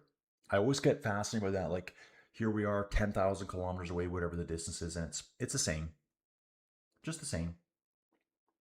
Different roadsides, skinnier roads, but the topography, the trees, all pretty much the same. Dave Ulrich Hamilton, Christophe Moreau, Heimar Zubeldia, Ivan Basso. Maine's back saying hi all. That was a crazy day as Ulrich was attacking Armstrong beforehand on the Tourmalet, and had around 30 seconds on last, but it all came back on the descent. It was too much for Vino, who lost over 2 minutes that day. Maine said, ooh, thank you, Maine. Hair is looking epic today, boss. Thank you, dude. Let's hope the ladies see that too. Ladies. Charles is saying, isn't there a flat spot part of the way up the Alpe d'Huez? I thought Poggy would take off after that point. Is there a flat? I don't really know. Maybe it backs down to 5%. There's a few tunnels on the climb too, isn't there? Isn't there tunnels? Yeah, I think there's tunnels. Dudes, and you know what? I'm thinking Zwift. I think on Zwift. Yeah, sure. I need some Zwift friends. Zwift friends, don't they have tunnels on the Alpe d'Huez on Zwift? Rail saying it's just before the finish. So it's going to dial down there, dude. GC Peloton really stretched out here now. Poggy sitting, let's say, 10th wheel. Decathlon has 4 riders directly behind him. Lido Trek, 4 riders behind those guys. Alp looks like that. First 2 kilometers at 10%. That first turn is hard, gradually easier until the last 5K at 6 to 7, with a small flat portion like 500 meters or so before the finish. To the last 400 meters ramping again. Team Visma radio. Like this, it's really good. Like this is really good. Really strong job. Keep it up. Come on. I'm assuming they're talking to the dudes in the front group here. Can't tell Ben Healy or Carapat's on the front here. 4 riders for EF in this front group. Actually, most of the teams, it's crazy to think that there's several teams that have half their team in the breakaway. Visma does. Lido Trek, EF, Movistar. They've got 4 riders each. Ineos has 3 riders. Everyone's well represented here. UAE, 1 lone rider, Adam Yates, who looks like he's probably okay. Deliberately just sitting on the back the whole time. We'll see how long he lasts when Poggy catch up. Rail saying, I don't remember any tunnels on the classic side of the Alp. Dude, I'm just kind of thinking, I thought there was a few drawn in on him. Zwift. Dustin will know if he's around. I rode Alpe d'Huez twice last week. Got 1 word for these madmen today. Respect. Fab, if you're here and you rode Alpe d'Huez, are there a couple of tunnels on the Alpe d'Huez climb? It might be something that Zwift just put in. Maybe I'm thinking of a different road on Zwift. Dan, I think it's Dan. Dan Yak. Dude, thank you for saying dude. He says it. Your feed is awesome. Just found it a few days ago, dude. Love it and your attitude. Today's stage is such a classic. We'll see if Tadej Pogacar will go mental and smash the field as usual. I'm from Oregon. Dan, welcome aboard. Dude, you're an Oregonian. Holy crap. Dude, the map. Dude, I don't have the map open right now. Dude, I was calling out Oregon, belittling them for not having any cyclists represented. Dan Yak from Oregon. Dude, I'm using pen and paper right now. I don't have it open. I'm going to continue the virtual pin map for Tour de France Femmes. I'm going to continue it for La Vuelta. It's just not open today. We'll get it going. So Dan, thanks for being here. Dudes, you know what? Dude, I had a really good time in the chat yesterday. Lots of fun. You know I like to do my stupid rants. Dudes, I'm really not ranting either. I've ranted about soccer. Remember my after World Cup in North America? No one cares. No one cares. I was making fun of North American soccer fans. Like the bandwagon people. USA or Canada. My mom was watching it. Why? Data centers, electricity, oil, and whatever. But dudes, we had a chat, new chapters, new beginnings, blah, blah, blah. There was a dude that came in yesterday, Ollie.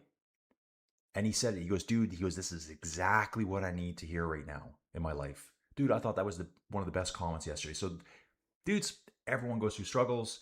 Everyone goes through dark times. So, Ollie, dude, if you're watching, dude, gets better, man.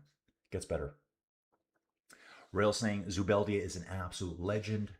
Nobody ever seen him, even that one time he was in the break in the Vuelta 2015. That's why he's the master ninja, Haimaru Sensei. Sensei. Dude, these riders can fulfill the trilogy today, winning at least one stage in every Grand Tour. Ghana, not going to win. Ackerman, not going to win. Bernal, not going to win. I guess there's a remote chance that Juan Ayuso could get a Tour win today or tomorrow. Damiano Crusoe, I guess it's possible. Ghana, no. Ackerman, sadly, not a chance in hell. Not today. Maybe last day. And that would be a tough one. Okay, dudes, let's just jump back here. 56.8. Very close. We're within 400 meters right now. It might do a little bit of a blip here. Cruising on, dudes. Dave saying, I think all the others in the group wanted to kill Mayo when he made Lance launch the final time. Oh, that's right. They crashed without helmets. Danny's saying that. Danny's saying when Lance crashed because of that yellow small bag, they didn't wear helmets. So it was like a caravan giveaway. The caravan goes ahead of the race every day. Dudes, that book I was listening to just talked about the invention of the caravan. Okay, what are we seeing here? Small crash. Oh, this is the crash from earlier. Yeah, this is the crash from earlier. This is a replay. Yep, the sign stuck out into the roads. Haller got hung up. There's an Alpecin rider there too. I swear he was going to help him up. Bro, you okay? Yeah, there was big. They did have it padded well, so nice replay there. I think he barely hit the ground really. Mikey, good morning all. Been too warm for me to go biking, drinking coffee. Mikey, that's the thing to do. Guys, it's smoky here. Very smoky. Fires in BC. Fires in Washington. Actually, I think there's a lot of fires in Washington right now. While we're at it, dude, we're going to do that. We're going to close that down. I looked at this yesterday. Fires. Wildfires, CM4 map. Dude, so right now, went great. It's all under smoke. We start zooming out. It'll show you the location of all the wildfires. So that's the smoke conditions right now. You Americans, stop sending your smoke up here, bro. Hey, Trump. Trump gets mad because our smoke is blowing into the States. Yeah, dudes, we're sorry. Our houses, they're burning down. Yeah, but sorry that you had to, sorry you got bothered by a little bit of smoke. Like, come on, dude. Yeah, so it looks like there's a ton of fires here in Washington. And actually, I know there's some out of control ones. When you zoom in really close, it'll talk about which ones are absolutely out of control. Some of them are tiny too, guys, like 10, 20 acre fires. But yeah, the whole part here is, and again, this is normal. This is normal every year. We get fires here. So yeah, there it is. You guys in the southern states, you're good. I guess there's some fires down in Mexico. Big fire in Florida, maybe. And apparently there's no fires anywhere else in the world. Nowhere else in the world gets smoke. Just us up here. So, yeah. Jumping back, dudes. Ooh, what's this place? Some big sanctuary up here. Must be some commune. Dude, that's incredible. I didn't see the name of it. Bit of a mix of olden day buildings and brand newish on the back or built in the 50s and 60s. This place is huge. 2 UAE riders on the front right now. Yeah. And then 6 members of Red Bull. Looks like Del Toro, then Poggy. Decathlon boys following, Trek boys following him. 15 kilometers to go to the sprint point, guys. Moving on, dudes. Okay, Rail's talking about, I think, the cliff sides I was talking about before. Those caves, maybe more like galleries, just kind of dug out of it. Bardwell Junction, snow sheds. Yeah, that's what I mean by snow sheds. Guys, is there snow sheds on the Alpe d'Huez? Is there? Because I kind of remember them on Alpe d'Huez Zwift. Yeah, I think I said tunnel. Bardwell, thank you for correcting me there. I definitely said tunnel, but I think there's snow sheds on Alpe d'Huez, isn't there? Hood River, Oregon, best place ever, and we have too many road bikers here to not have anyone in the field. Yeah, dude, it's crazy on the map. Dan, I don't know if you've seen my map or not. Probably won't open it right now, but we'll try to get it open for tomorrow. Carapats is highly predicted on this type of stage. That's from Tokos. Maine saying 4 out of 5 people will watch TV whether it is on or off. Zen is saying anyone still saying the UE are not doing well, you're wrong. Them guys are in beast mode. Dude, strongest team out here, hands down. The guys, if you look at the start list, they have absolutely the strongest team. Like, take someone like McNulty. He could be a GC leader on the team. Brandon McNulty won the Tour of Poland last year. Like, he can win the 1 week races. There's teams that don't have a Brandon McNulty on their team. Like, I'm thinking, I don't know. Lotto Intermarché right now. Do they have a Brandon McNulty on their team? NSN.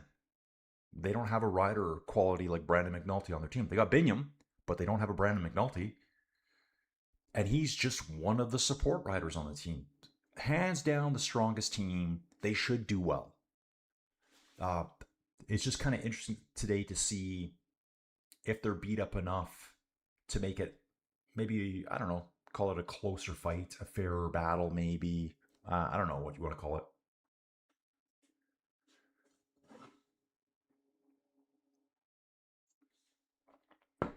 Yeah, Colin, I checked out. Okay, so no tunnels, but is there snow sheds?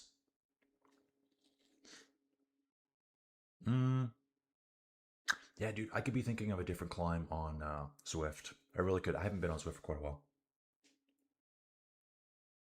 Dave's got to go. Bye-bye works. Of course, today he gets slammed with tons of work. Dave, take it easy out there. Be safe.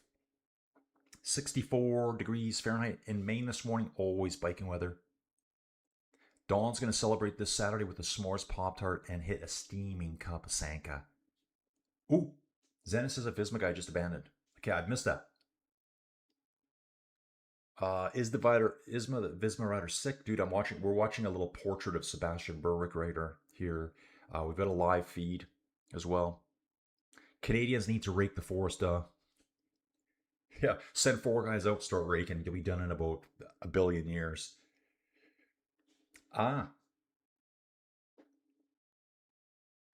Maybe normal fatigue. Mikey's saying, talking to me, it's 684 here now. I was raised in Alaska, born in California, moved here after retiring. Mikey's not used to the heat and humidity. Dan, smoke here in Oregon has been awful the last few days, but we're used to it because weed is legal. Yeah, that too. It's legal everywhere in Canada. Bad, just kidding. But for real, it gets worse and worse each summer here and all over Canada. Yeah, dude, it's been kind of bad. Like, it's orangey looking outside today. I will go for a ride later. Ron saying Bora looks strong. Dude, that's what I'm thinking too. Bora looks strong on the front. I just don't know. Yeah, Poggy's like, yeah, this is great. Great pace. Poggy Zone 2, guys, remember, is 320 to 340 watts for 4 to 5 hours straight. So, how do you beat that? Yes to Pop-Tarts and Sanka. Okay, what's Charleston? Yes, my turn to be parachuted into the middle of the boreal forest of Canada is next week. Yeah, dude, it's like, it is about forestry management, but dude, there's a lot to manage. I mean, obviously, we're not doing a great job. The U.S. is not doing a great job because there's so much. I think even a small fire, guys, massive amounts of smoke.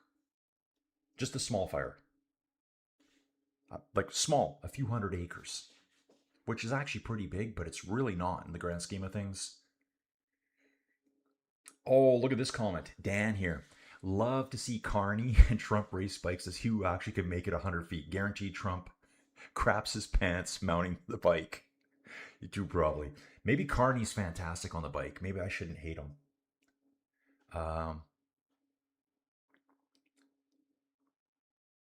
Ooh. Oh, they don't like bugs. Maine's saying they don't like bugs here. Genetic info gets passed on to the next year's crop. Real Colin, maybe you thought of the lottery from Borg Osan. It's a very long climb. Yeah, dude, it could be anything. There's some snow sheds on Zwift, and I just kept thinking they were on the Alpe Zwift. But there's another climb. What do they call it? They call it Radio Tower on Zwift. It is a big climb. There's the main climb. It's the Zwift KOM, and then the Radio Tower on top.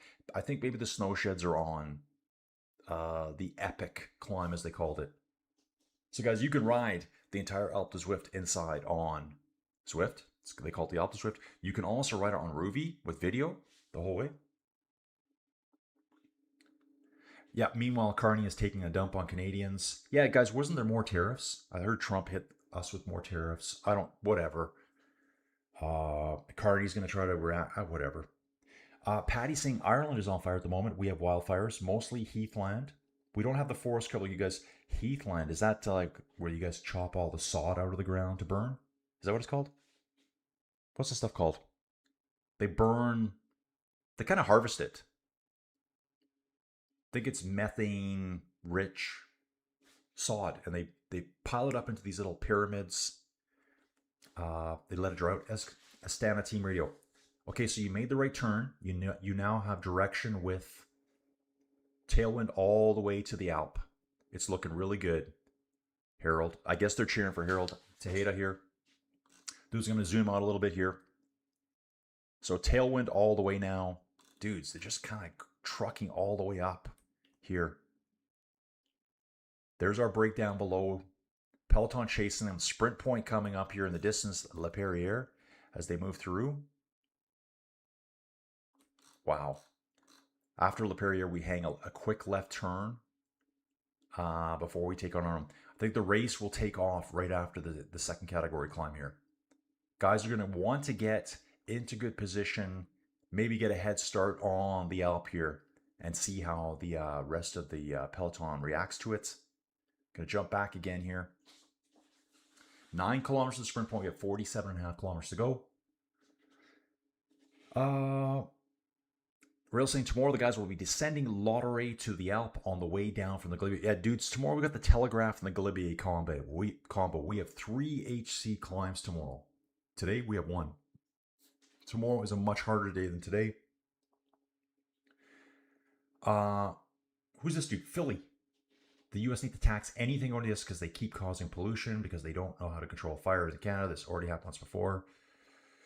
Dude, yeah, all I can say is if we don't know how to control fires, neither does the U.S. So, gadoosh.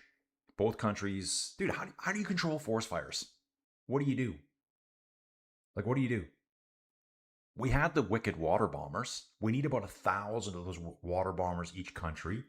Dudes, and also, like, I love it that firefighters from Canada, firefighters from the US, they actually go and work in either countries. Like, dudes, we're coming down. We're sending in the paratroops. We're coming, the smoke jumpers. I think when things have been really bad, I think we've had like Australians up in Canada helping us out. It's chilled at home. They're like, yeah, man, let's go up there and help them. So, dudes, it's foolish to think you can stop these fires. You can't.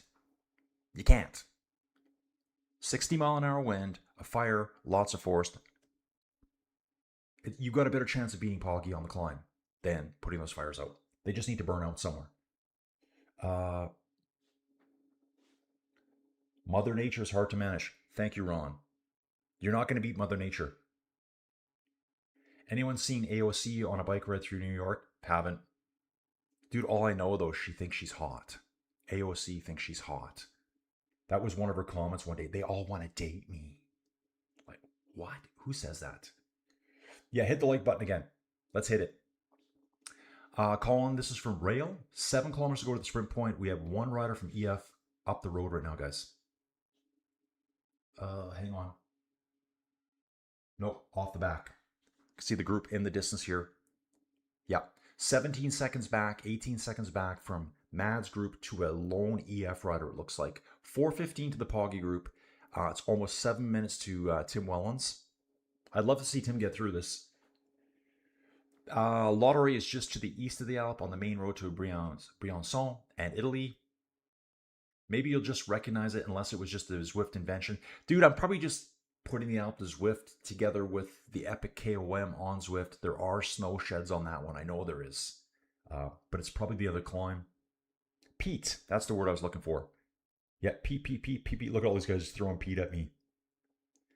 Yeah, dude, so cool. They dig it out of the ground, cut it into long rectangular shapes, about like yay, stack it, then burn it. Carney is a trail runner, so pretty sure he would kick the Orange Turge ass on a bike. Oh, God. Oh, someone's talking about peat being a key ingredient in scotches. Main thoughts on Major Marshall Taylor? I don't know enough about him. I think he was like the first dude, the first to be represented. Zygo 6, especially for dude, yeah, I'm out of my element here now. I don't know a lot about scotches. Charles Poster, yes, buy the water bombers, all over the world. They're made 30 minutes from my door. Charles is directly related to the company. He wants lots of water. Dude, I want those old water bombers, the Mars. Those ones. I think they made seven. The US made 7 of these gigantic flying boats. I think right after World War II. And Canada converted them to water bombers. What are we watching here? Carapats or Healy. Looks like he had a gearing problem there. You can tell the way he's looking down at his bike. Yep, had a little bit of an issue. Visma on the front here. And this is in the trees. Healy. Healy riding solo right now. So he's the guy that's chasing. He's actually 45 seconds back right now. So he's fading right now. 5 kilometers to the sprint point. Yeah, dude, just water bomber it. Get 1,000 water bombers just flying all over the place. Just putting fires out. Grab some water from the lakes that are everywhere. Smash them. Let's stop spending money on stupid stuff. Right? Stop spending money on stupid stuff.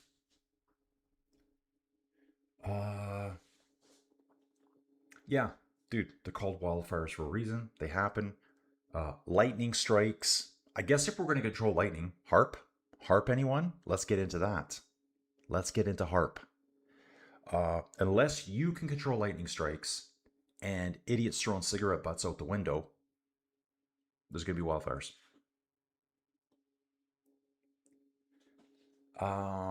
We got some AOC support here. I'm out.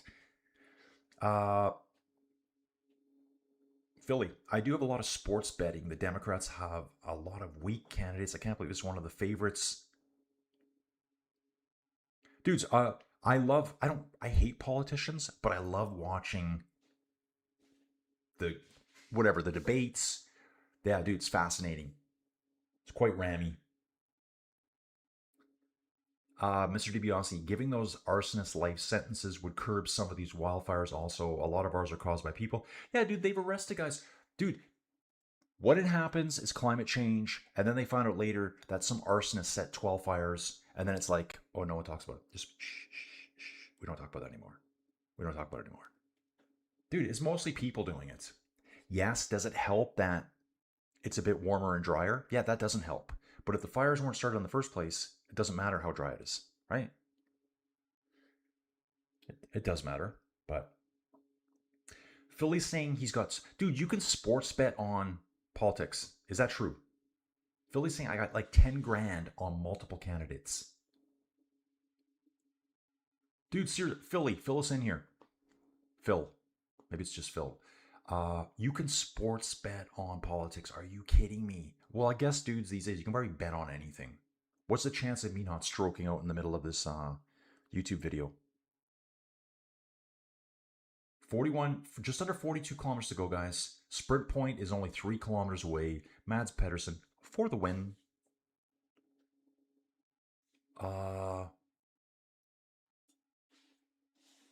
Dude, there's Rail saying, I wouldn't call it arsonists. Dude, there are a lot of arsonists out there. They've been caught in Alberta already.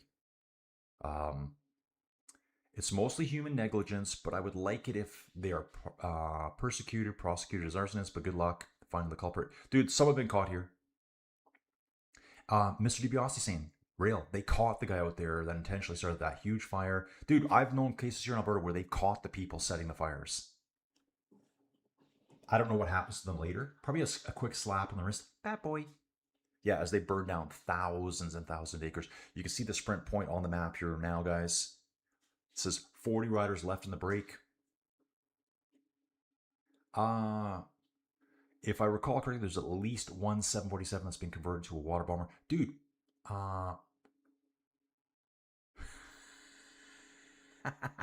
Rail, we like to mix it up on the channel.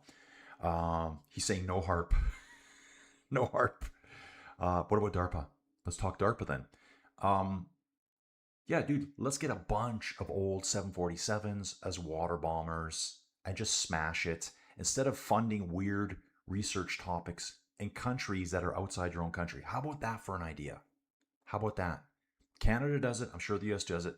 They'll send $10 million to XYZ country to support the study of a flower that only blossoms once every 12 years. I'm just under the right sun conditions. The moon has to be aligned in the right direction. Like weird stuff. Buy a new water bomber. Buy another one.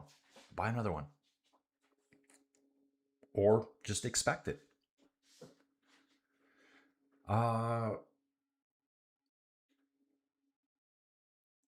Okay.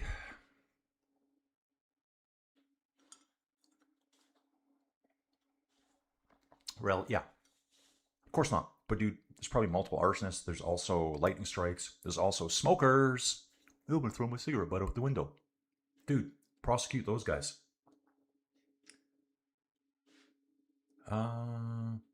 Who's this here? Don. I remember a movie about fighting wildfires. 40.2 kilometers ago, this race is actually going to start here soon. We're going to have a little bit of the race preamble, the real race for the green jersey. It's coming up in 1.5 kilometers here. 40 kilometers there, and I got 40 kilometers here to go. So this is perfect where we're at right now. Le Perrier, just a small place coming up here. I'm going to actually zoom in a little bit here.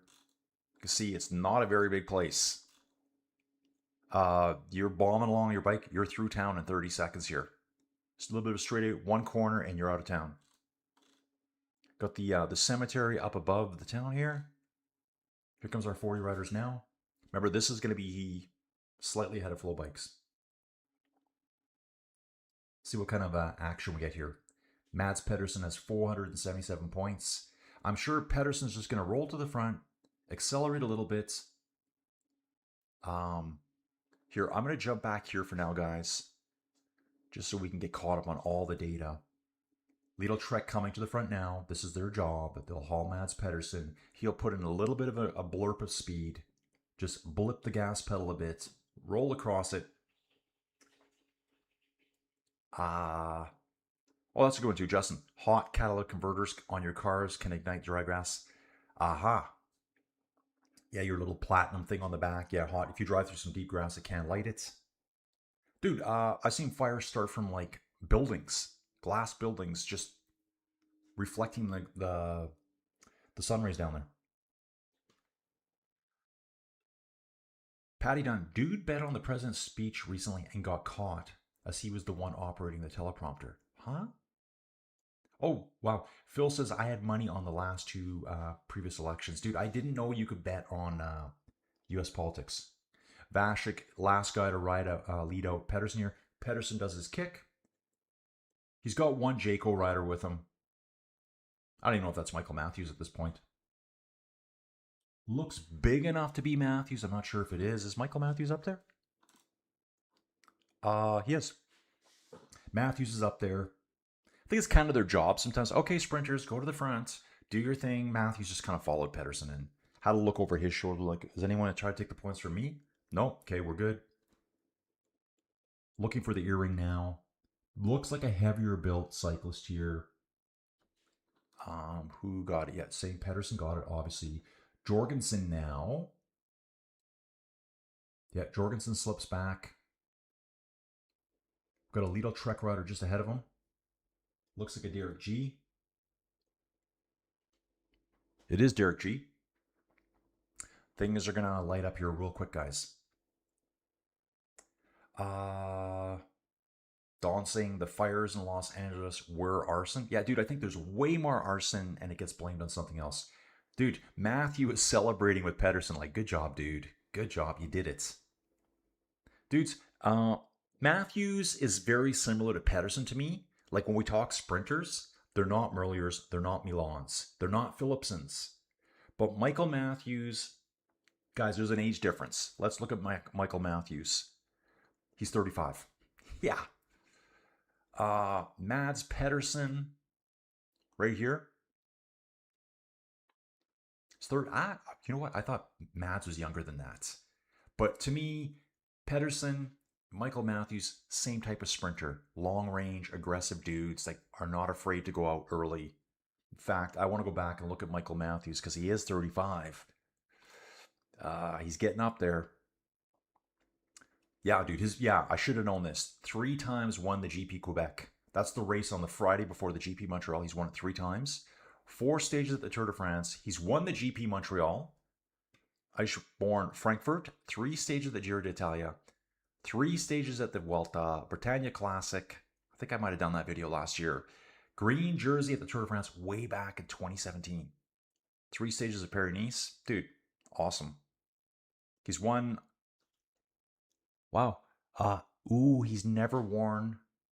Oh, no, he has worn it. Oh, drop chain here. Big time drop chain. I'm just going to look at Michael Matthews' Grand Tours performances. So he's won the trilogy. Won a stage at everyone. DNF the Giro, DNF the Giro, DNF the Giro. Then finally finished it in 2023. Okay, he's going to jump back. Races on. Valentin Perry-Pont is shut down now. Let's jump back. We'll get back to this stuff here. So they're through this point. This is going to blip, guys. It should anyways. 36.6 Ks to go. On the climb up to category 2, I believe. Here. I may need to reset this, guys. Because this is delayed right now. Category 2. Yeah, we're behind right now here. What I'm going to do is close that down. Jump back to PCS. Give that a refresh. We're on the climb now. We're just over kilometer 90. Going to catch up in the chat. A lot of talk about arson.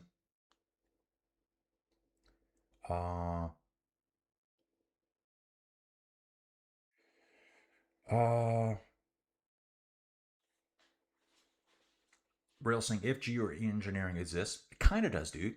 They can, seeding clouds. I think that's geoengineering. If it exists, you wouldn't need water bombers. You can create rain clouds and let nature do its thing. I mean, they constantly... Dudes, you could see it here. It's really cool. Like, I don't know if it's on Flight Tracker or not, if you're into that kind of stuff. You can see them seeding the clouds all the time in the summertime here. All the time. And it's basically, we know that's what it is. They're doing it on purpose to prevent hail here. Where I live in Alberta, we can have devastating hail. I think it was Stavely, Alberta. Just recently, they said they had grapefruit-sized hail. Like that. Like that. Smashing into your cars. So they seed it to make it drop out sooner before it gets big. It doesn't work. Sometimes it works, sometimes it doesn't. Okay, moving on. Yeah, that was Michael Matthews. And any huge congratulations to Matt. So I like seeing that.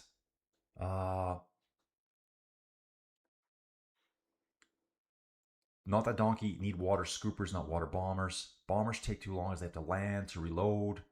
Whereas scoopers, yeah, that's what I mean, dude. Scoopers. Yeah, I need a scooper. When I say water bomber, I mean the ones that skim the lake, pick it up. Dude, those Mars bombers were scoopers then. The ones we use here, they don't land. They're just flying around, scooping. Dude, you're thinking about the chemical spray. I'm talking about the actual water bomber that they're boats, they're flying boats that skim the lake, pick up water, take off. Yeah, we need water scoopers then. We're going to call them water scoopers now on. Just going on. You can bet on just about anything these days. We should put a bet on how long it's going to be until I need another nature break here. Very quick. Don't bet on me. Bet against. No, bet on me. Yeah, Mads easily wins it, guys. Any pebble dashing to do that. I'm glad you said that because I was thinking about yesterday. What was that name he said again? There was pebble dashing and another one. 35 kilometers to go, guys. Following the lead group here. This is the green jersey group still. I don't see Mads anymore because he's just shut her down. 420 back to the Poggy group. Michael Matthews will go down as one of the groups. Absolutely, dude. Really cool to see him there celebrating with Mads. Not even on the same team. Michael's done it before. Yeah, cool. Matthews is only like 7 months younger than Sagan. Crazy is still out there, and Sagan has been retired. I think Sagan's been retired for like 5 years, it feels like. Right? Yeah, probably like 5 years. Let's have a good look here now. This is the GC Peloton. Helicopter shot here. Okay, and then it cuts away to Carapats or someone. No, not Carapats. Ben Healy, maybe? Nope. Alex Baudin. Cuts away as soon as I wanted to see the GC Peloton. Head of the course, we got Movistar leading here. Dudes, I'm going to go back to the 3D look. Just give it a few seconds, see if it'll decide to turn itself on today.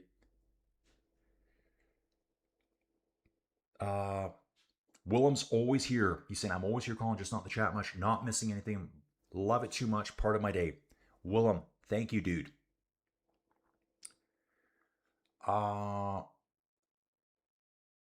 Okay.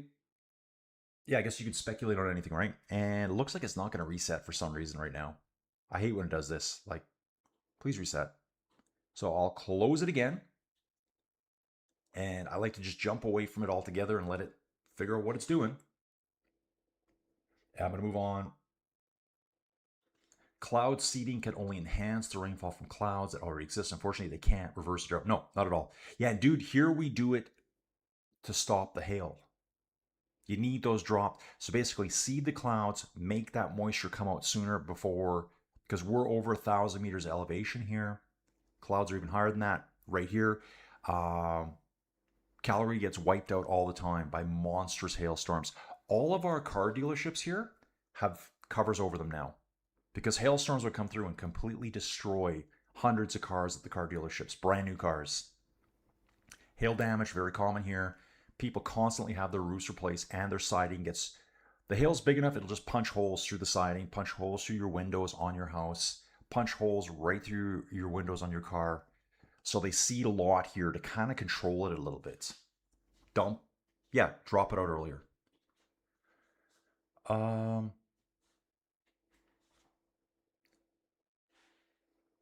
Dude's not taking bets on your nature breaks.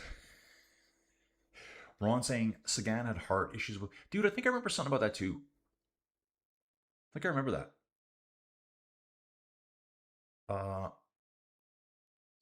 Dustin, I think it's hilarious when people think you can manage 1 billion acres of forest in Canada. Another 350 million is in USA. Yeah, it is silly. Dude, we do need probably better fire management, but dude, we'd have to have like another 100,000 employees doing it. And 1 billion water bombers. And then we got Trump saying how we're screwing up.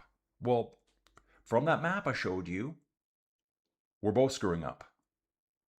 We're probably getting the worst of it. We're probably getting the worst of it, especially where I am. I'm right in the middle of it. I'm not complaining. I don't care. Smoke me out. Doesn't matter. F you. Okay, dudes, I'm going to try this again. Here we go. We're on.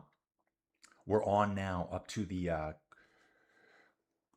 Ornon, Col de Ornon. It's 5.4 kilometers, 6% gradient. Pretty chill here.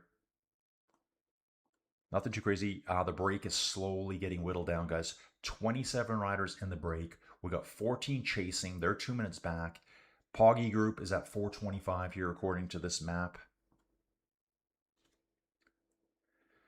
Yep, you're right. Dude, Rail, I saw something really cool on Google Maps. Someone put it up, and they could see the scars. Is it from the hail or from the tornadoes? There was crop scars. You could see them on satellite imagery where swaths of land, straight lines, were completely destroyed. We're talking like over like 10, 20 kilometers. Rail saying, screw the cars. Dude, there is a lot of damage from that too. But yeah, the crops get it too. I would say, dude, I bet you if you looked on a per acre damage, it's probably a lot higher for the cars because you've got like 500 cars in a dealership. They all get destroyed. The cropland is spread out pretty far. And usually with the hailstorms, it's very isolated. So they kind of hit the northeast side of Calgary really, really bad. And I've been in one time where I'm like parked and I'm like, oh my God, my windshield's just going to blow out on me. Way back in probably early 90s. Dustin, we have covers here in Arkansas. Lots and totals. Yeah. Hail Mecca. Yeah, it's bad here. It's really bad. We don't really get tornadoes like there. Rains aren't that bad here. It's the hailstorms. Uh oh, that one. Mr. DiBiase's asking, was that elbow that Sagan threw on Cavendish intentional that made Cavendish crash during the sprint years ago? Dude, I don't know. It happened. It did happen. Dustin, I studied rangeland management, which included lighting hundreds of controlled burns. Don't give fire insurance to people who build homes with no regard of making their own fire breaks. Yeah. An adventure. Dude, an adventure. Dude, where are you from? Just joined in. What's up, man? It's Dude from Ruby. Okay, who is this? Oh, this is Duke. Is this Duke? I think this is Duke. It is Duke. Dudes, Duke here, really strong rider. He is from Idaho. He says, just joined in. What's up, man? It's Duke. It says Duel from Ruby. What time they hitting basically up? Dude, right away. They're not far now. Dudes, let's have a little look. Duke, appreciate your comments. Guys, I know Duke from the Team GRC Discord. I know a lot of you have no idea what this is about. Duke, right now, we're taking on the second last climb of the day. We've seen Mads Pedersen just absolutely lock up the green jersey. Mads Pedersen went in the break today with several of his teammates and secured the green jersey. Valentin Perripont has fallen out now. The break was 43 riders. It's now down to 20 riders. Poggy's at about 4 minutes back, taking it chill. We go over the category 2 here. Got my 3D stuff going. Once we're over the top of the category 2, it's a quick descent. Hang a right in the valley system down below. Probably only for 2 or 3 kilometers, maybe 4 or 5. Smash the Alps. The Alpe d'Huez. I keep saying the Alps because I'm combining the Alpe and the d'Huez. Guys, it's funny. Duke made a comment in the GRC. He goes, "You're my most famous friend." Dude, you need more friends. You need more friends. Duke, I'm so glad you're here, man. So glad you're here. So that's the situation, guys. 20 riders in the break. It says there's 4 behind them at 20 seconds. There's more scattered in between there. We've lost track. There was 43 riders. We're only showing 24. There's another 20 riders hidden somewhere in between there, probably behind the chase group and the peloton that's coming. Got you, Duke. I got you. Oh, dude, Duke's saying the record on Ruby is 33 minutes. Can Poggy beat it? Dude, we're hoping he beats Pontani today. We're hoping he beats Pontani. Duke, not sure if you knew. I was probably talking in the GRC Discord. I talked about this being the Tour de Diarrhea. So there's members of the UAE team that are suffering extreme diarrhea. Brandon McNulty had to withdraw. We've seen Adam Yates get shattered twice. Tim Wellens is dying out the back right now. Does Poggy have diarrhea? What a weird discussion. Duke, glad you're here, man. Dustin said, Paul's down to 2 guys. It's falling apart for him. Yeah, Decathlon's not the strongest GC team. He has 3 riders in total, including him. Trek on the front, UAE, 3 riders for Red Bull. Then it's Poggy. Guys. 1.7 kilometers to the top of this climb. Dude, phase 2 of the race is starting. Now is, okay, guys, if you need to do a Dumoulin dump, if you've got explosive diarrhea, if you've been eating healthy, eating lettuce, all that kind of fun stuff. Dude, Instagram these days, it's so hilarious. You see someone will post something like a bag of Doritos, Oreos, the best but worst foods for you. And then it would be like, I promise I'll never give you explosive diarrhea. I laugh my head off to some funky music. Yeah, they're climbing, 1.8 watts per kilo. Yeah, dude, exactly. And they all weigh 30 kilograms each.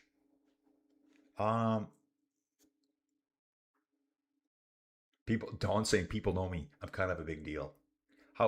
Phil's here saying, how bad do you think the cheating is still in cycling? Ways to cheat, even if you're not taking drugs. I'm sure a lot of people put a little. Dude, in virtual cycling, there's a ton of cheating going on. There's a ton. Dudes, I'm well over 90 kilos. First thing you do is you put your weight down to 40 kilos. And the cycling apps don't check it. Duke knows all about this. He's had to race these dudes. I would say Duke is a solid, Duke, probably 4.5 watt per kilo rider, I believe. Like every race. Duke does a lot of racing on Zwift. He's all about that stuff. Is that Taylor Farms lettuce? Is that the parasitic lettuce? Dude, we're just joking that, there's this, supposedly there's an explosive diarrhea outbreak. Bruno Amaral here, just chugging along here, guys. 2 riders from Ineos with him. So now at this point, Mads Pedersen is 1 minute 22 seconds behind the head of the race, Amaral with the Ineos boys. There's maybe 15 riders left in this group, I'm going to say. Saying 13 here. One decathlon rider here, probably Thies Benoot is probably still up there. Amaral's been on the front pretty much all day. I think that might be Foss with Aaronsman there. I think it is. Yeah, it is Tobias Foss. Tobias Foss is leading Aaronsman. Aaronsman way down in the GC. Last year, he was something pretty special. Maybe Ineos is still thinking they've got something to gain here today.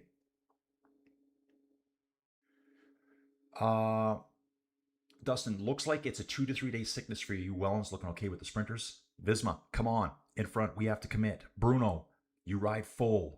Together with EF. Listen to that. Together with Lidl Trek. Dude, listen to that.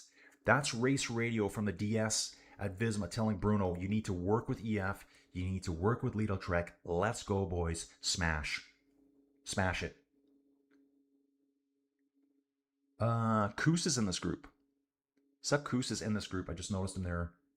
He's pretty distinctive riding style. Movistar there. EF on the front now. That's Carapaz.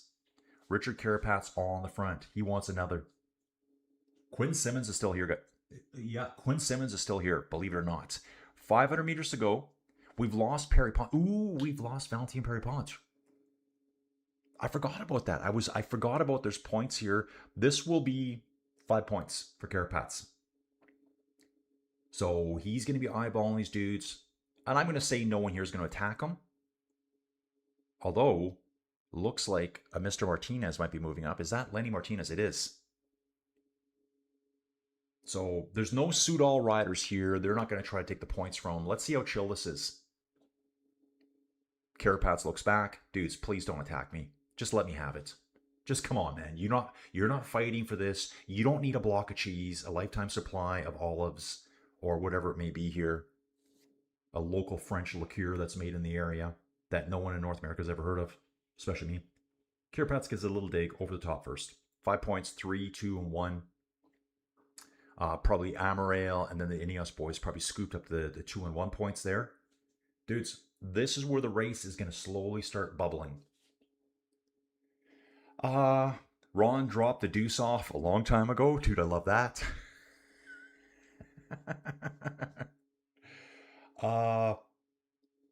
Okay. Yeah, Phil, now, whenever I get a cheeseburger on my sandwich, no lettuce. Guys, lettuce is banned here fully now. Worker Lurker checking in from Drew. Dudes, they just climbed to Category 2 here, Drew. On the descent now. They will be traveling up the Alpe d'Huez very shortly, guys. 28 kilometers to go. Zeosex saying, I think VPP is saving his beans for tomorrow to get them delicious HC points. That's right, guys. 3 Oars category climbs tomorrow. And Adventure. Duke again saying, read this. Insights like very interesting thoughts on doping. Dude, send me the link, please. Or drop it into the GRC. Dude, I could easily eat a large, medium. Very easy. Very easy. Like a nice, thick, extra cheesy, extra meaty pizza. I always eat half minimum. Like if you buy it at, like at a restaurant. Okay, dudes. Second group, 352 down.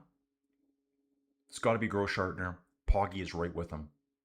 Dude, second group, it's getting small. Dude, yeah, it's getting very small. They're saying the peloton's 130 riders. Not. It's not. It's tiny. The main GC group, 2 decathlon riders, 2 Lidl Trek riders. Tom Pitcock sitting on the back. That looks like Del Toro about 5th wheel. 3 riders for Red Bull. 2 UAE riders in the front. Roland B and Poggy. Let's see. I don't see any brown stains. We're good. We'll leave that there.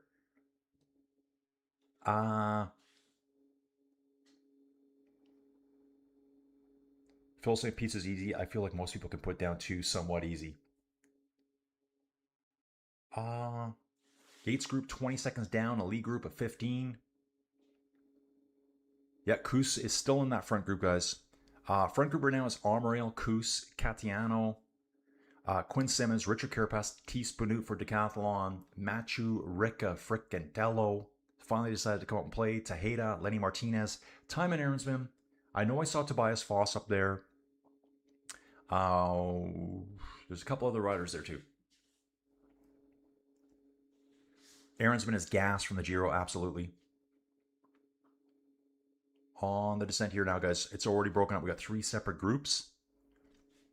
Dudes, I think it might be some bike terror time here, just so we can see the switchbacks that they're on. So they're just going through the switchbacks now. This is group 1 on the switchbacks. I'm going to just zip it around, jumping around a bit here too much. Group 2, that's our main group. There's this main group of 14 riders is splitting into little chunks. So that is what it looks like, guys. Ride Bike Terra. You get a 1-to-1 representation of what it's like outside, the distance, the elevation, gain. Yeah, the data's jumping around a lot here, guys. I don't like that. Here's a secondary group on the road. On the descent now. Dude, love it. River systems down below us. Dude, so cool. Can't see the Alp in the distance yet. I don't have the drawing turned up all the way here, guys. I'll turn that up later for you. I'm going to bounce back again. Let's see if this is correct still. Okay, this is probably going to tweak itself a little bit. It's behind about a kilometer. UAE starting to work the front now, guys. UAE is starting to work the front. 25.5. Okay, so we need a little bit of catch up here, guys. I'm going to let this just run and see if it just bumps itself forward. Nature break imminent. Yeah, dude, I could use a pizza today. I wonder if it's go out and have pizza day. Oh, not that donkey thing I was hearing. There's a separate diarrhea outbreak in the States, but it's in their eggs now. Horrifying. Okay, I'm not eating eggs anymore either. Everything that's good for you, I'm not eating ever again. I think we're being poisoned. Da, da, da. Another conspiracy. I'm only eating like cookies, things that are like double packaged, cannot be fresh. Things that you can leave for end days. We're talking like Twinkies, billet logs, Joe Louis, snacks, Bichon cakes from Canada, guys. Vortman cookies, they'll last 30 years from now. They'll taste exactly the same. That's all you can eat now. Otherwise, you're going to diarrhea and die. Watching the chaser. Poggy sitting third wheel. UAE on the front. It's got to be Grossschartner. Red Bull, Poggy. Poggy's looking fine, guys. Get ready for the record to be annihilated. Bombing down here at 90k an hour. Gonna catch up all the way. Is G in the break or did he drop? Dudes, I'm gonna jump out of here because it's not accurate right now. At this point, it is saying that Derek G is not in the front group. It's Quinn Simmons only. G is just kind of vanished, so I'm not really sure who he is. So it is saying it's Del Toro Grossschartner. So Grossschartner, he's the guy doing all the work for Poggy right now. There's no Vermeesh. He's long gone. Welland's long gone. Paulett, long gone. Adam Yates, I'm not sure even where Adam Yates is. He was in the front group today. He's gone. He's in a secondary group 1 minute back right now on that climb. Ooh. Having a little look back to the Pedersen group. Pedersen group being caught by... Looks like the Poggy group is coming right now. There's a group, lone Groupama FDJ rider in between Vashik and Pedersen here. I just saw the yellow jersey flash on screen. I see a couple of white jerseys and a quick yellow flash. That's the Poggy group coming right now. Rail saying the GC group is very small and Giat was dropped. Okay, copy and paste that in the browser, dude. I'll have a look at it in a bit. Gigat in trouble. He's 9th on GC, just ahead of Pitters. And Pidcock is in that main group up front. Justin, Yates went early with the break today. So Yates was part of the 43 riders up front that have been gone all day. So obviously Yates looks like he's recovering from whatever he had. Whatever he had, we all know what it was. Stomach bug. It means you're crapping yourself 24/7. That's all it means. I love when people say that. Yeah, my stomach's a little upset. Oh, yeah. Okay, remind me not to visit your house. Yates may be called back if Grosshartner is finished. They're catching them now. Grosshartner looks pretty good from here. Grosshartner's on front. He's riding just fine right now. So I don't think Grosshartner's been affected by it. So Del Toro, Poggi, and Grosshartner, they've like survived the storm of diarrhea over at Team UAE. Uh yeah, Phil, just because you can eat unhealthy don't mean you should do it all the time. Yeah, I do it a lot. I don't know why. I've been trying to eat healthy and then I starve to death. Yeah, Flocky. Tiberi from the next best thing to has. Yeah, dude, he's nowhere. He's riding in the second group, but I mean, Tiberi is 2 hours and 16 minutes down. That's the GC favorite at every race for Bahrain Victorious. 2 hours and 16 minutes down. No GC contention there. There's a lot. Like I said, dudes, UAE has several riders that could be the ultimate GC leader on tons of teams. Some teams have no one. They always pretend they do. Oh, this is our GC guy. Yeah, but not really. Not really. Watching the switchbacks already, dudes. This is incredible. Let's try to bounce back here now. This is the Alp itself. Fans are already there waiting. 18.7 Ks to go. I'm just going to keep watching here. I'm looking for Flow Bikes to flash something up. Dude, yeah, I wish there was crossruns. Put him in the gutter.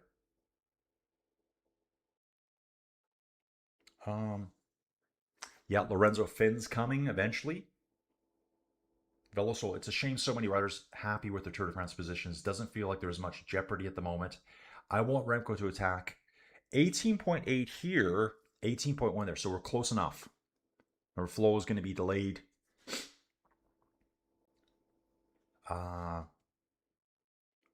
Yeah, dudes, they do need to attack. I think sometimes they want to attack, but their team's like, dude, don't do it.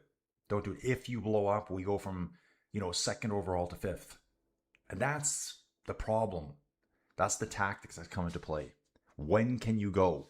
How good do you feel? How bad is the diarrhea? Oreos is his jam. That's Duke. Duke rides a ton, guys. Duke, what's your average week right now? Dude, I know you put in some big weeks, like way bigger than I've ever put in. Ever. And especially now. Duke, I think I've ridden once in the last 10, 12 days. Duke, I moved. Just so you know. The GC group is Taddy, Remco, a couple of decathlon, and some West weeks. Yeah, dude, I'm waiting for a shot to come back. This is the breakaway group still up the road. Dude, they're on that flat section now. I just saw the right-hand bend. They're on that flat section that says 15 riders in the break. Amarail still on the front here. Smashing it. Foss second, Aaronsman third, Carapaz fourth, Lenny Martinez fifth. That's Sepp Kuss.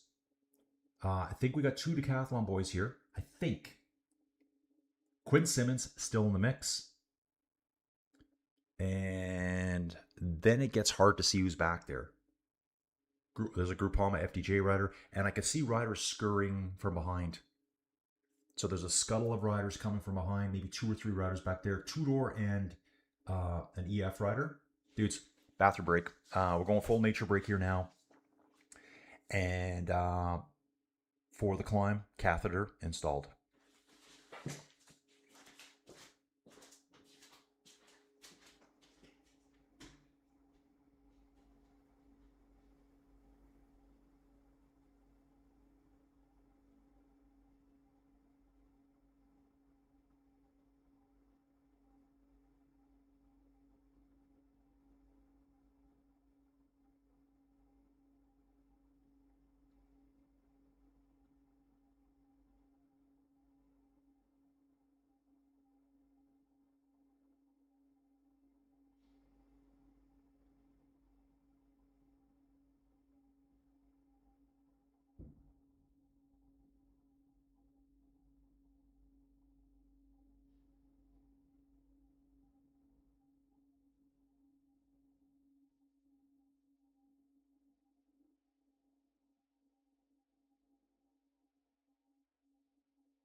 dudes. Back once again into the 10 by 10 cube of cycling dominance and performance excellence. Dudes, we're on it here. Catheter installed. Not walking away now. Just going to read through the chat here. Dudes, got almost 400 people in the chat right now. Elizabeth. Okay, Elizabeth's saying my mic's quiet. Guys, anyone else find my mic to be quiet? I got to look at my OBS now. Doesn't look too bad here, Elizabeth, but thank you. Sometimes, dudes, I do need a little bit of a update. Elizabeth, turn your device up. That's my only guess. My only guess. She has her sound turned all the way up. You may want to check your microphone in the future. It's quiet. Anyone else finding it quiet? Should I talk louder? Mr. Ted DiBiase here. I hard-boil my eggs for the egg whites, but if boiling won't kill it, whatever is causing the sickness, that's a huge problem. Dude. Hey, anyone read Annie Jacobson? Anyone read Annie Jacobson? Just kind of fun chat here, guys. Dudes, they will be getting to the left-hand bend here real quick. Again, if you ride Zwift like Duke does, Duke, how many times have you done Alpe to Zwift? Probably a lot. Dude, the left-hand bend's coming. I'm watching the camera too. Wow. 3.5 minutes back to the Poggy group.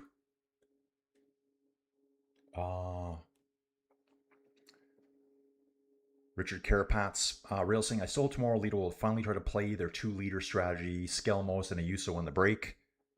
Dudes, front of the group has hit that first corner. That left turn where you go, oh my, there's like a 9% wall ahead of you. And you realize it's really happening. It's really happening. Kind of like having diarrhea in the middle of the street like we saw in the movie Bridesmaids. I love when she says that. It's happening. Here is that bend now. It's actually live. And that's where it starts. 13.8 kilometers at 8%. Bruno Amaral hits it. How long will he survive here? Lenny Martinez just pips out. Sepp Kuss is there. Quinn Simmons. Some Movistars. XDS Astana. Looks like a little tiny dude on the back. That's got to be Clement Brazafonso. Number 52 for Decathlon. Dropped out. That's T. Spanoot. He's gone. Possibly falling back to assist Paul. Now, the yellow jersey group is still in the town down below. Bourg de Son. Can never say that word. And the climb is on, guys. Strap in, dudes. The race is going to get juicy fruit. Come on. Shaka frickin' Khan. Catania blowing out now. Amaral still pounding the front. The guy's suffering. Tobias Foss takes over. Tobias Foss, Aaronsman. Let's go. Sepp Kuss pouring water over his head. Fans are out in mass. Okay, I'm going to fly up here, guys. I'm going to fly up.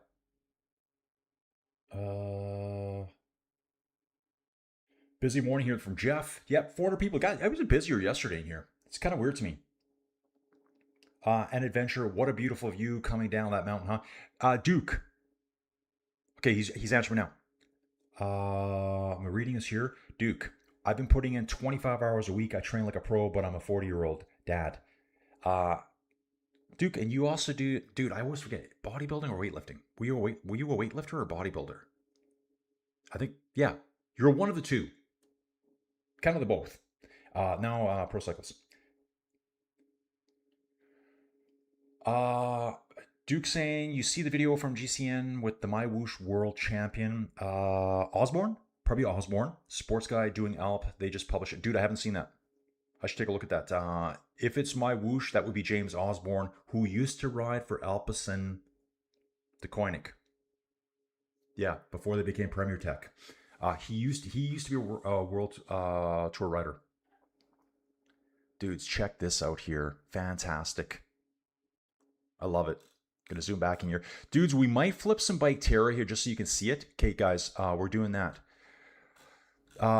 Here are our leaders. Front group. Okay, front group. It says there's 12 people in this group. Right here. Switchbacks down below us. 200 meters back, we got a chase group. You can see the GC Peloton down below. They're on the first bend. They're on the first bend already, guys. Is that them? Wow. 950 meters back. That's how quick it's close. So the GC group, Poggy, they've just made that first corner, that left out of town, where they hit the wall and start moving up. The very first switchback, actually the 21st switchback. Yeah, if you ride any of these applications aside. It's numbered highest to lowest. I think that's how they do it. Insane seeing Pedersen doing work here for the UAE team here in Poggy. Pedersen smashing the front right now. Pedersen smashing the front. This will be our leaders up front here now. I can see chasers in the distance here. Dudes, I'll bounce out of that. We'll come back here. This needs to do a quick refresh here. No, this is spot on. 12.4 kilometers to go. So, again, delayed. Poggy and those boys have just started the main climb here. Okay. Seeing Decathlon and Red Bull go straight to the front. Timon Ahrensman on the move here at the very front of the race. Timon Ahrensman for Net Company Ineos on the move. So Duke's putting in big hours on the bike. I'm going to check out that GCN video. Dude, Timon's got a gap already with Lenny Martinez. 10-meter gap back to Sepp Kuss. Then you can guess this EF rider's arm rail. Pedersen completely implodes. Now moving about 2 miles an hour. Lenny Martinez is, thank you, Timon. Pull me up there, get me away from Pidcock. They're only separated by 8 seconds, Pidcock and Martinez. Okay, Martinez is up there. Sepp Kuss is there. I think that's Carapaz. Carapaz should be there. Pidcock struggling already, guys. Pidcock struggling at the start of the climb as Martinez is being pulled away. Red Bull on the front here doing the work. Groschartner, then Poggy. Del Toro lurking. Paul just in behind them. Passing up bottles to the drop bottle. Nope, he did catch it. No, there is a drop bottle there. Ayuso blows up. Ayuso struggling, guys. Come on, Ayuso. Come on, dude. Jordan Jagat off the back. So he's going to probably fall out of the top 10, guys. Jordan Jagat will fall out of the top 10. Dudes. Okay, guys. Now I'm going to get real funky here. Now we're getting funky. Now we're getting right in there. Let's see if I can figure this out a little bit here, guys. This is our groups. 1, 2, 3 groups out there. We're not even seeing the yellow jersey group yet. Climbing up the Alpe d'Huez.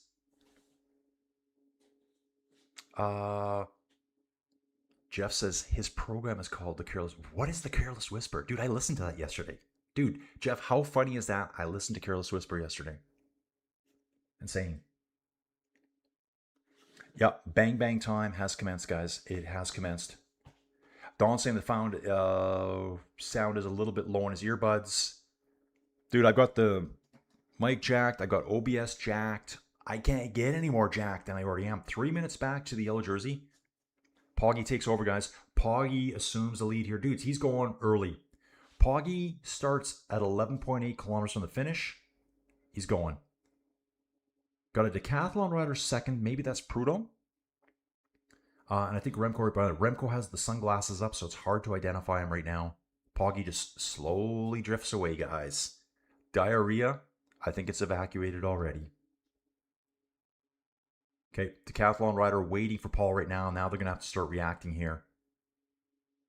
Poggy's already pulling a gap, dudes. He's going for the record.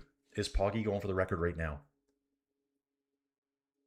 I'm seeing 6 riders in this group. Del Toro's hanging out with these guys. He's not going to chase. Poggy picks up a Bahrain Victorious rider here from earlier. Dudes, he's going to catch them all. He's going to catch them all. Poggy's a quick look over. Hey guys, how's it going? Just me coming through. Freight train coming through. I have no diarrhea. Team Pepto-Bismol over at UAE. Riccatello here. This is Riccatello on the move, guys. Carapaz is going.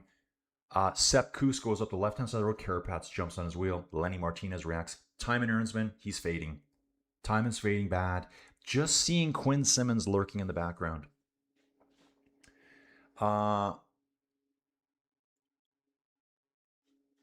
Okay.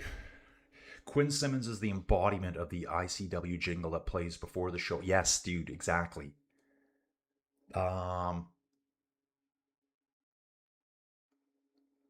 Elizabeth just saying, okay, she's maxed on sound. Other podcasts much louder. You don't need to speak louder. Maybe a different mic. You are great. Thanks. Thank you, Elizabeth. Yeah, Elizabeth, I'm not really sure. I can't really fix it right now on the fly, but yeah, I'll look into it afterwards. Maybe I can, yeah, I'll listen to it myself later and see what I'm hearing. Once in a while, guys, I do actually watch myself on camera, and I hate it, but whatever. I'm so used to it now too. It doesn't really faze me anymore. I used to cringe so bad. I have not checked my last best time, Dustin is saying, but my average watts, 338 watts at 185 pounds, dude. Really nice. Gadoosh, let's go.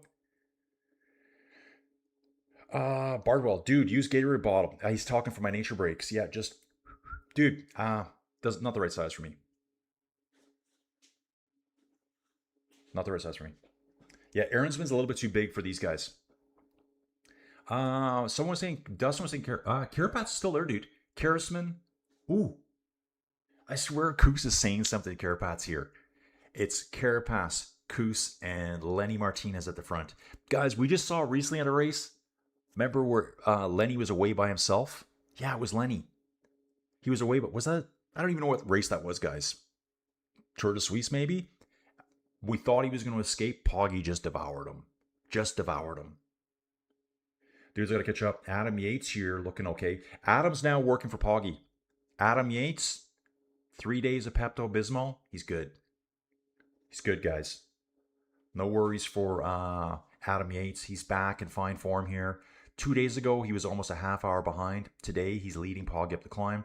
Quinn Simmons here with Tobias Foss. Riccatello just ahead of them. Riccatello is so tiny. Yeah, Pedersen, absolutely pure class. Stone Cold, Seppi. We like that. Fab Cycling. Pitters and the shitters. Dude, I love it. Yeah, it was Pedersen that just shut her down. He's like, I'm done for the day. I'm the green jersey guy. I don't need to do this thing. Yeah, a useless. Yeah, Ayuso's long gone, guys. Long gone. He dropped so quick. I was surprised how quick Pitcock was out. Lenny Martinez for Bahrain Victorious, the ultimate win here today. He's being dragged up the mountain by Carapats and Sepp Kuss. That's their GC guy. Lenny Martinez for Bahrain Victorious. He only had an 8-second lead over Tom Pitcock at the start of the day. 10.2 kilometers still to go. Dudes, I'm going to fly in a little bit here. Whoa. Have a little look around. See what they're taking on here. Love it. 3 riders in the break. We got 6 chasing. Okay, I got... Okay, sorry. Malfunction at the junction here on Inside Cycling World.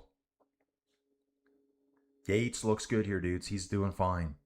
Satellite rider today. Got into the early break. Got way ahead. Poggy's using him now. Poggy looks really good in his shorts here. I'm not seeing any staining, if you get my drift. We've been joking about that all day, guys, the last couple days. Pitters is done. Derek Fiedler, here it comes. Dudes, I got to scroll forward. I'm way behind. Bike Terra saying, if you're using it, dude, we've been using it, Matt. We're going to jump in here. Where am I? Dudes. Function. Dude, there we go. Dudes, I'm going to try this here. Ooh. Dudes, there we go. I'm in. But now I don't know where I am. So I am with the leaders. They're right down below us. That pink jersey down below us, guys, that's Carapaz right there. Carapaz, Kuss, and Lenny Martinez. Down below us here, dudes, I'm just going to hover on the switchback here. There's a map in the bottom corner you can't see, and you can see the chasing riders here. This is probably the Riccatello group. I think Quinn Simmons is there too. Those guys are chasing right now. Riders scattered everywhere. Dude, you can see the switchbacks. They're all into the distance. Dude, Bike Terra for the win here, guys. You can ride these rides inside yourself. Just going to jump out again quick, guys. Get back on it here. Chase group. I can zoom out a little bit here. Now, that's got to be an Astana right here. There must be Tejeda in that group. Let's jump to the Poggy group. A few riders here. So Poggy's on a mission, guys. Here's our front group of Carapats. We'll jump back to PCS and get this all dialed in for the groups. Okay, Harold Tejeda is out there. He's running with Tobias Foss. 6 riders chasing. Einar Rubio, Javier Romo. These guys are always together. Tobias Hound Johansson, Timon Aaronsman, Matthew Riccatello, and Quinn Simmons. Up ahead, we got Lenny Martinez, Richard Carapaz, and Sepp Kuss. Poggy now riding solo. Adam Yates done. Absolutely done. So Yates is gone. Poggy's on a mission now, guys. From the front of the race, from Sepp Kuss, Carapaz, Martinez to Poggy, it's only 2 minutes and 24 seconds.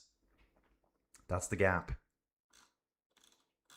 Looking to see... I'd love to see somewhere if he's on par to break the record. Douses himself with water. Fans everywhere. And we'll come back here. Good. We're on track, guys. We're on track. Oh, yeah, I can zoom in a bit here now. Okay, there we go. So there's Poggy chasing 8 riders up the road, 6 ahead of them, and our front 3 riders. Poggy's like, you know, a switchback and a bit back.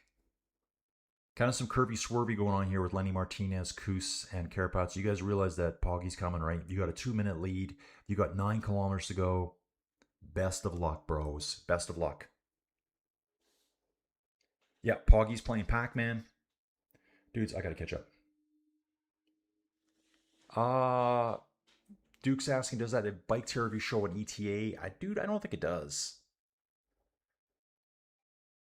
Rail saying Skelmos now the leader for Lidl Trek, and sadly might be happy just to have a top 5. Yeah, Trek, dude, awesome. Best team overall. Green jersey. Just GC, not there yet.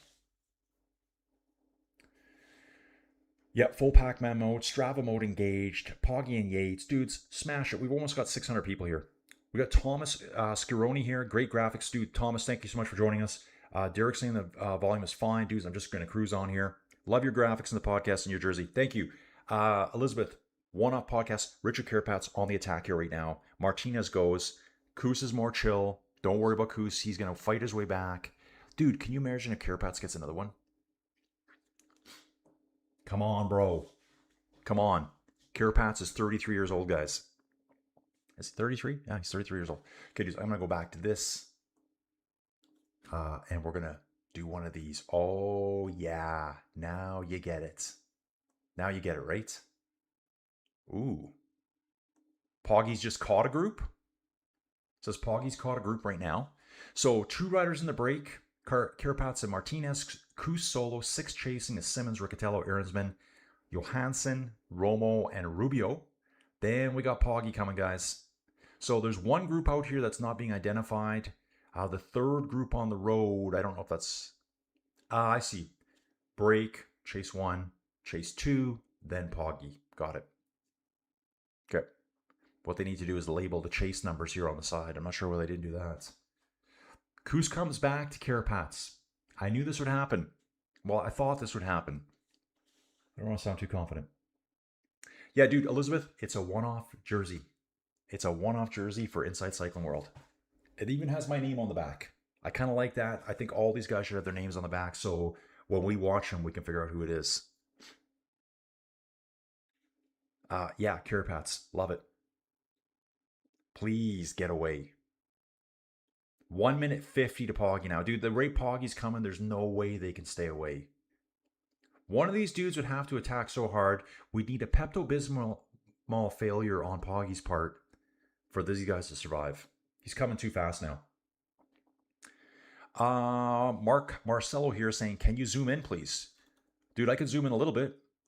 Dude, it's surprising how good things look here. 3 riders up ahead. Dude, like even on here, it'd be nice if they'd numbered the switchbacks. So where is Dutch Corner? Someone said it was 6th or 7th from the end. It must be coming up. Dude, I'll see it on camera here. We will see it on camera. Jordan Jagat off the back. He's losing position today, losing time, and losing a top 10 GC. Poggy rolling at 22 kilometers an hour on the 7% gradient. Going through the switchback. The road conditions look really good here on these corners. Yeah. Freshened up on the corners and then back to kind of older asphalt on the top. Here is the Del Toro group. It's Evenepoel, Catania, Skelmos, and Paul. These guys are not looking sharp. They're not looking the same as what Poggy's looking like. It's like kind of like, yeah, let's just get there. Let's just get there. Paul's leading the way.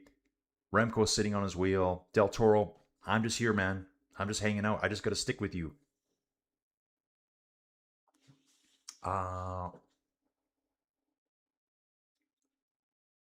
Jeff saying his next goal to set a world record crossing America on an e-bike or e-skateboard, make that an e-motorbike. Okay, then in a Tesla. Basically the same thing. Dude's fantastic here. Jason. Yeah, dude, right here. UAE gave their riders diarrhea to make them lose an extra 2 kg for the today's climb. Yeah, they're all wearing Depends underneath. Charles Davis, Carapaz will win today. Dude, I'm hoping Carapaz wins, but the rate Poggy's coming, dude, he's just dialed back 20 seconds in like less than a kilometer. Poggy's now catching a stranded rider here. See, there's riders that aren't showing up on the map. It's an Astana rider here. I'm not sure if this is Tejeda. Poggy says, hey, how's it going, man? Good. Okay, dude. Yeah, fantastic. Happy July. See you at the next race. Yeah, Carapaz is up front with Koos and Martinez. Crowd's going nuts, you guys. Dude, where's the smoke bombs going off? That's going to happen soon. Moving up. Dude, try out Bike Terra. Dude, Duke, you take any GPX file off of Strava, and you can make your own course inside Bike Terra in about 2 minutes, maybe a minute. Bardwell Junction. Of the sprinters, who has the best Strava segment today on the Alp? Dude, I don't know that.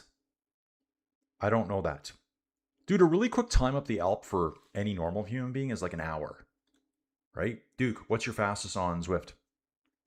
I think it was the year when Fabio Jakobsen was the last rider up.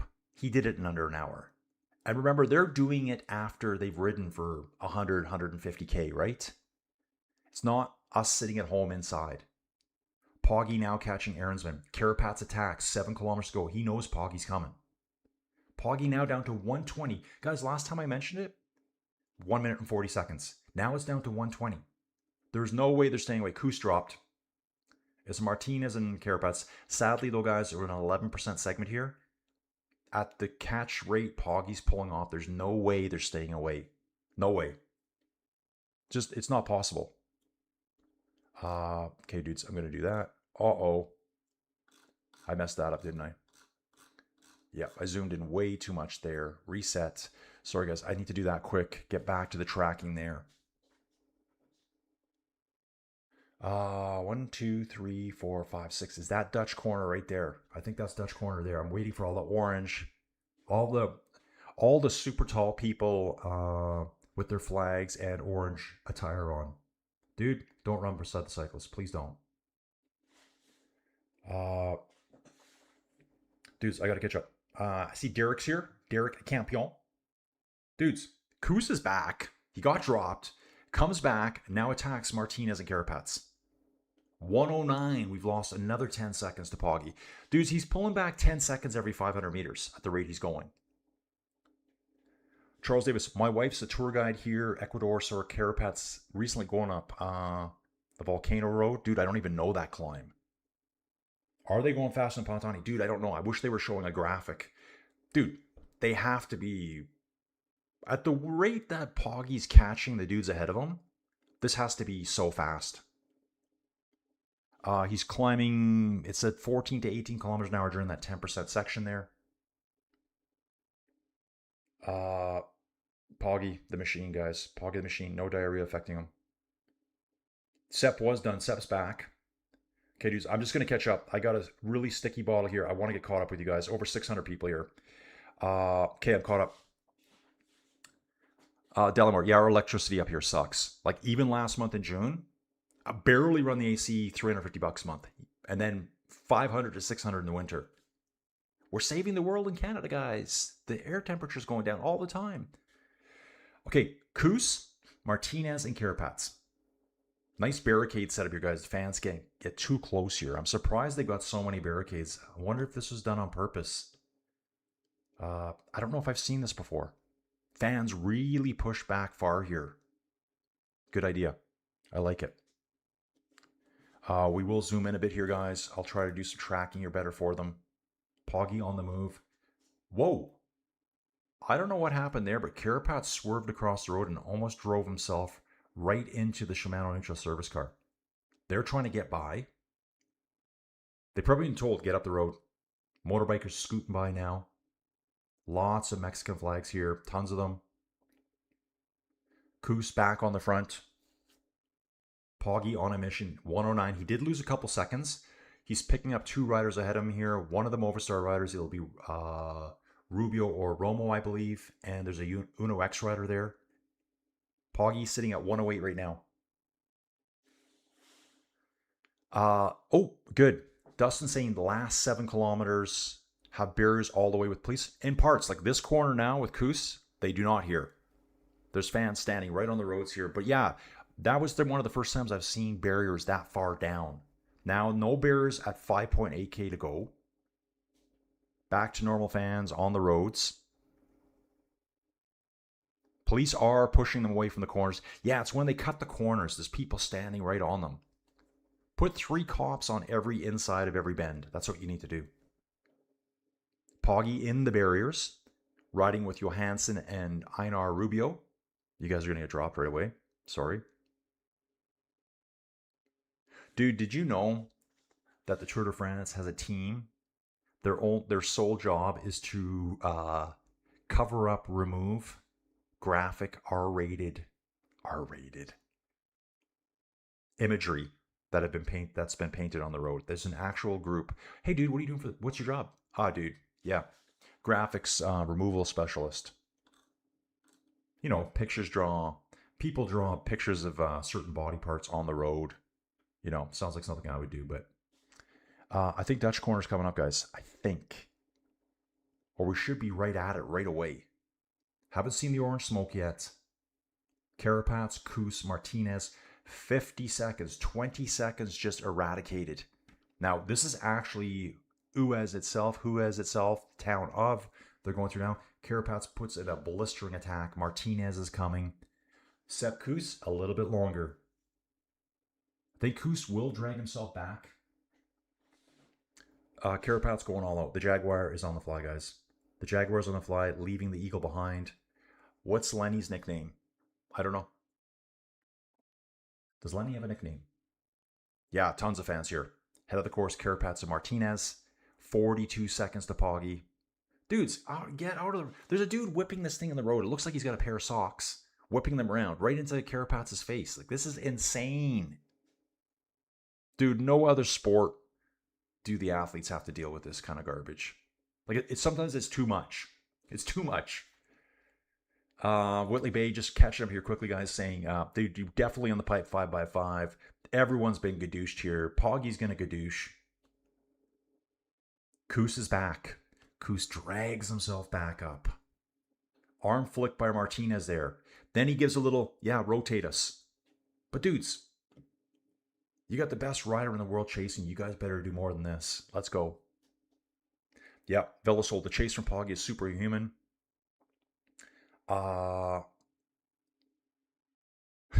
Flagify, Derek Feeler. He's back. Kuss doesn't have the explosion anymore, but he gets back. Takes a little bit, takes his time, jumps back on. Carapaz wants that aggressive rider money. Red leader, stay on target.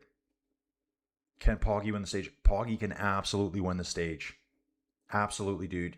He's only behind by 44 seconds. He's got 4.7 kilometers to go to the finish. Actually, Poggy is a little bit more. That was the leaders. Where is Dutch Corner? I think we passed it now. Maybe the leaders have gone through it. Where is the orange? Maybe I passed it a long time ago. I don't know, guys. Phil saying, I've always found it annoying people get so close to the athletes, especially when they get close to...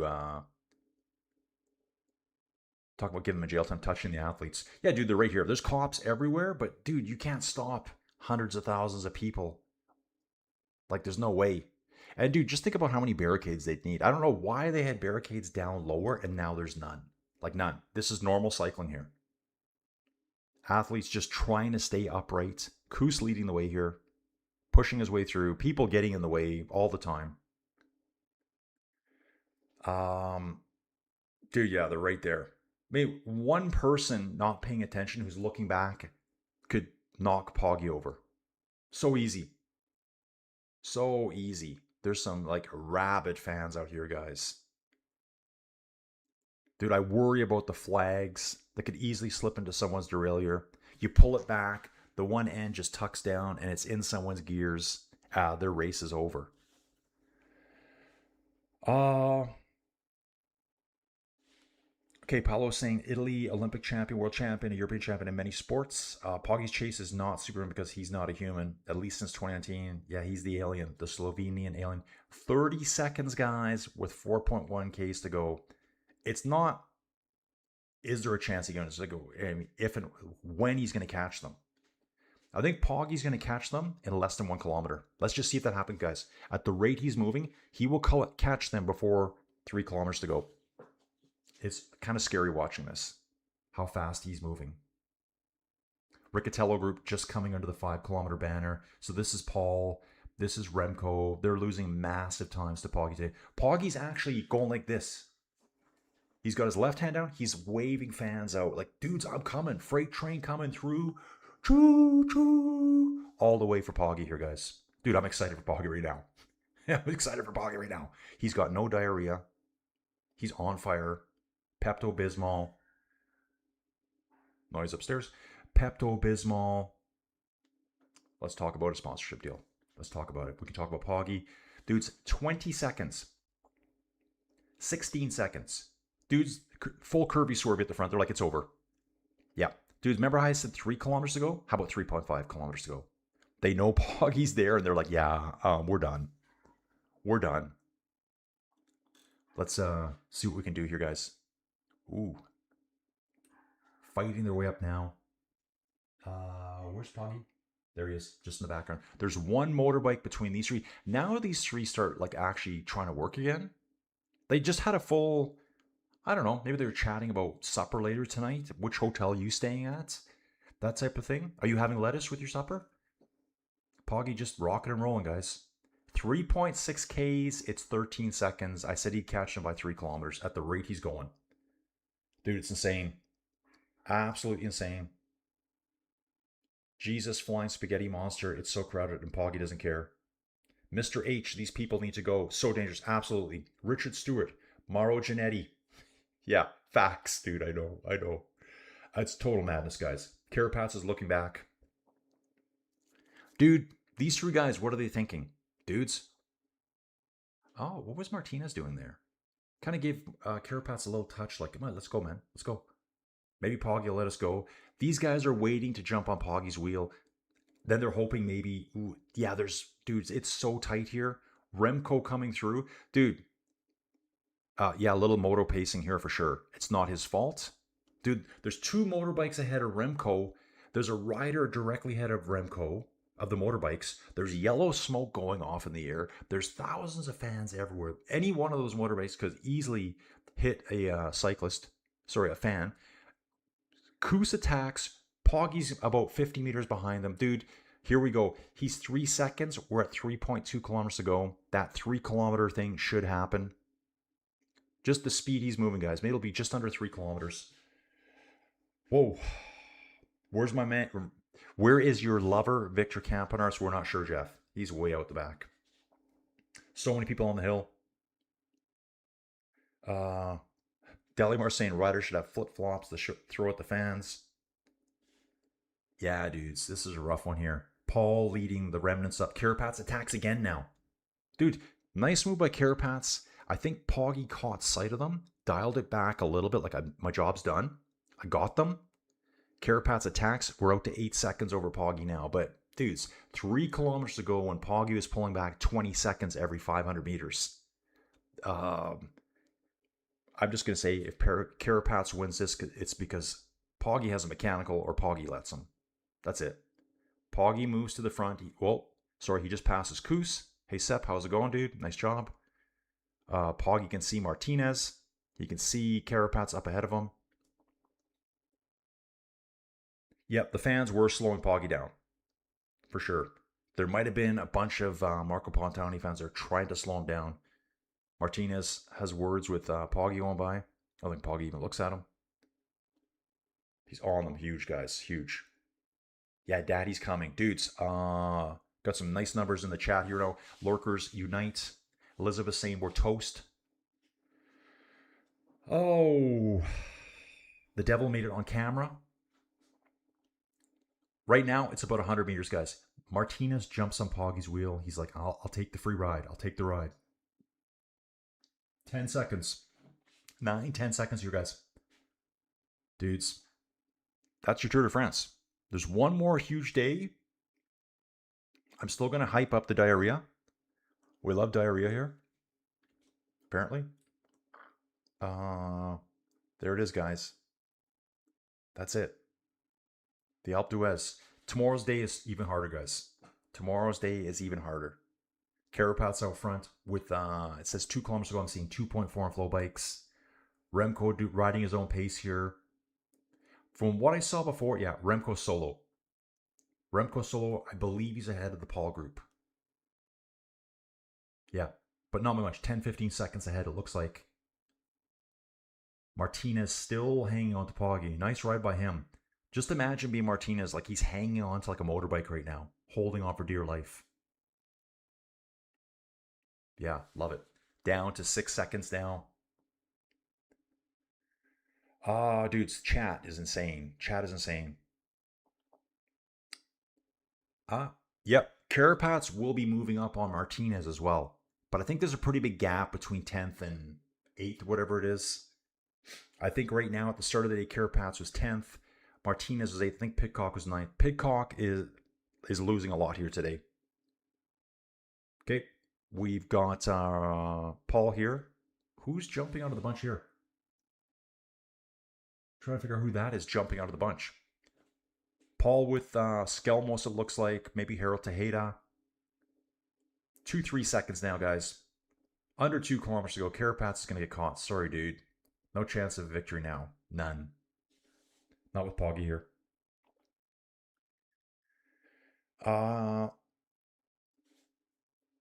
Chris is asking, Carapaz to what? Dude, top 10 GC. So he's bounced from 12th yesterday to 10th today. He's trying to get... Jordan Jagat is way behind today. I think he's 5-6 minutes back. Dude, I can see right now in Chase Group 7, Pidcock is 5 minutes behind. Carapaz could find himself, I think, in 8th place today.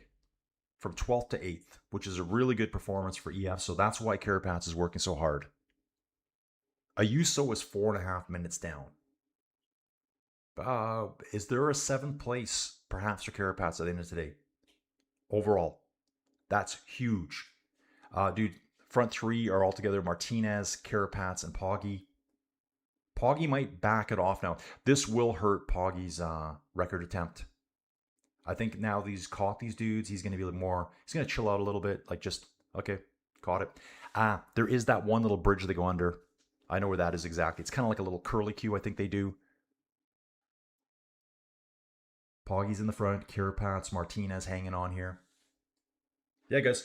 For Carapaz and Martinez, this is GC.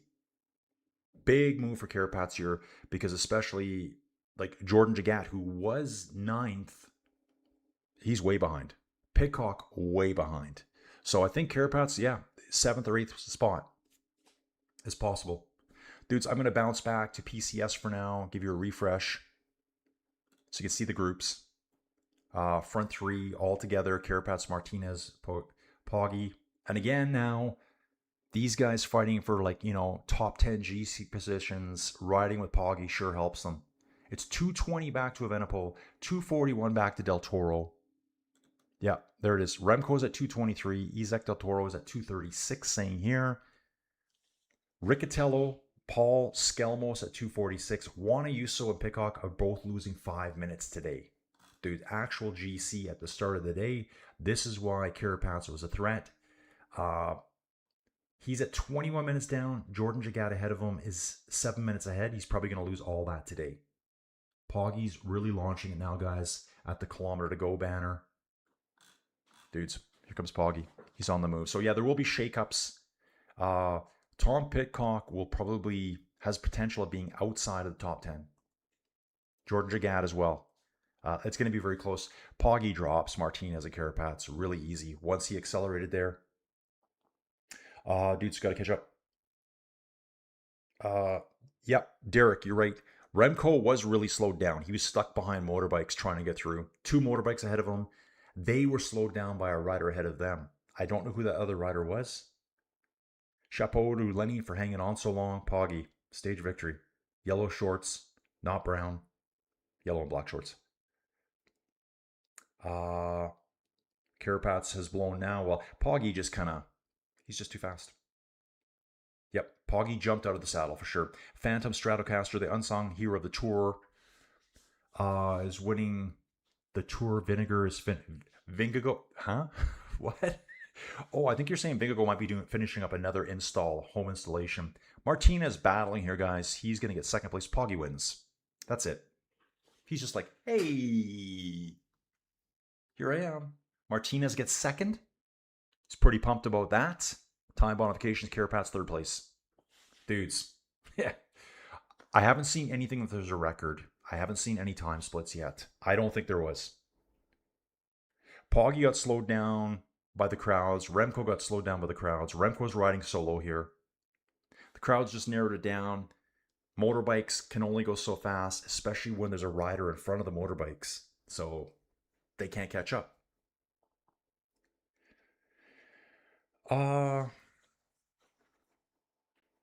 Yeah, Derrickson, they need to do something about the crowds. Yeah, riders were impeded. Can say, yeah, Remco got impeded a lot. Poggy got impeded too. So it kind of evens itself out. But yeah, it's super dangerous.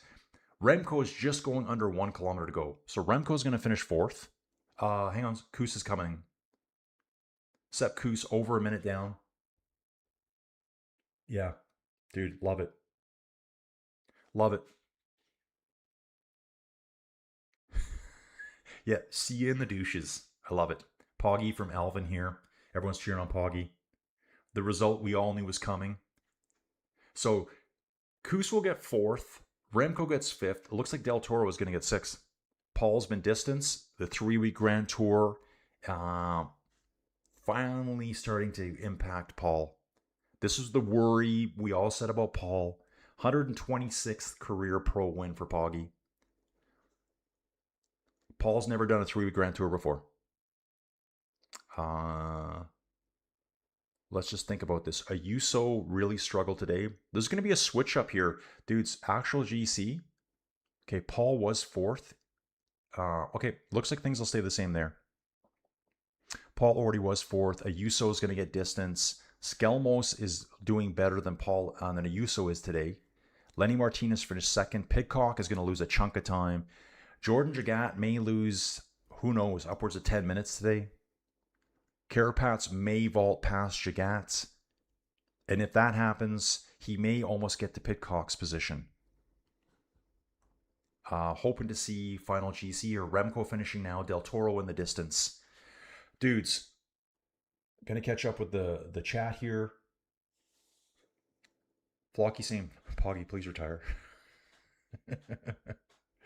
Yeah, see you tomorrow from Charles. This thing is done and dusted exactly. Skelmos finishes with Paul. I think we got the top 7 finish here. This must be Astana, be Tejeda with Matthew Riccatello coming in.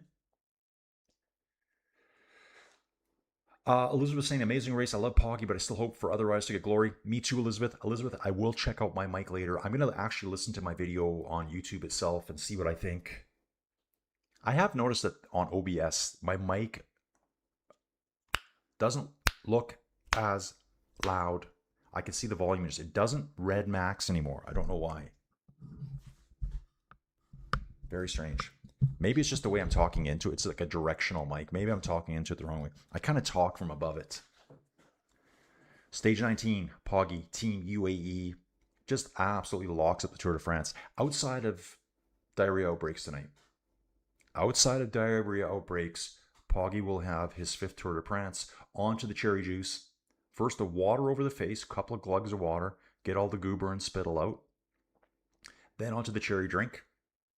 Chapeau to Lenny Martinez. For me, he is the MVP of the day. Also, Mats Pedersen. Absolutely. Yeah, Dustin. UAE genius level to drop Ayuso. Yeah, Ayuso just, he's not there.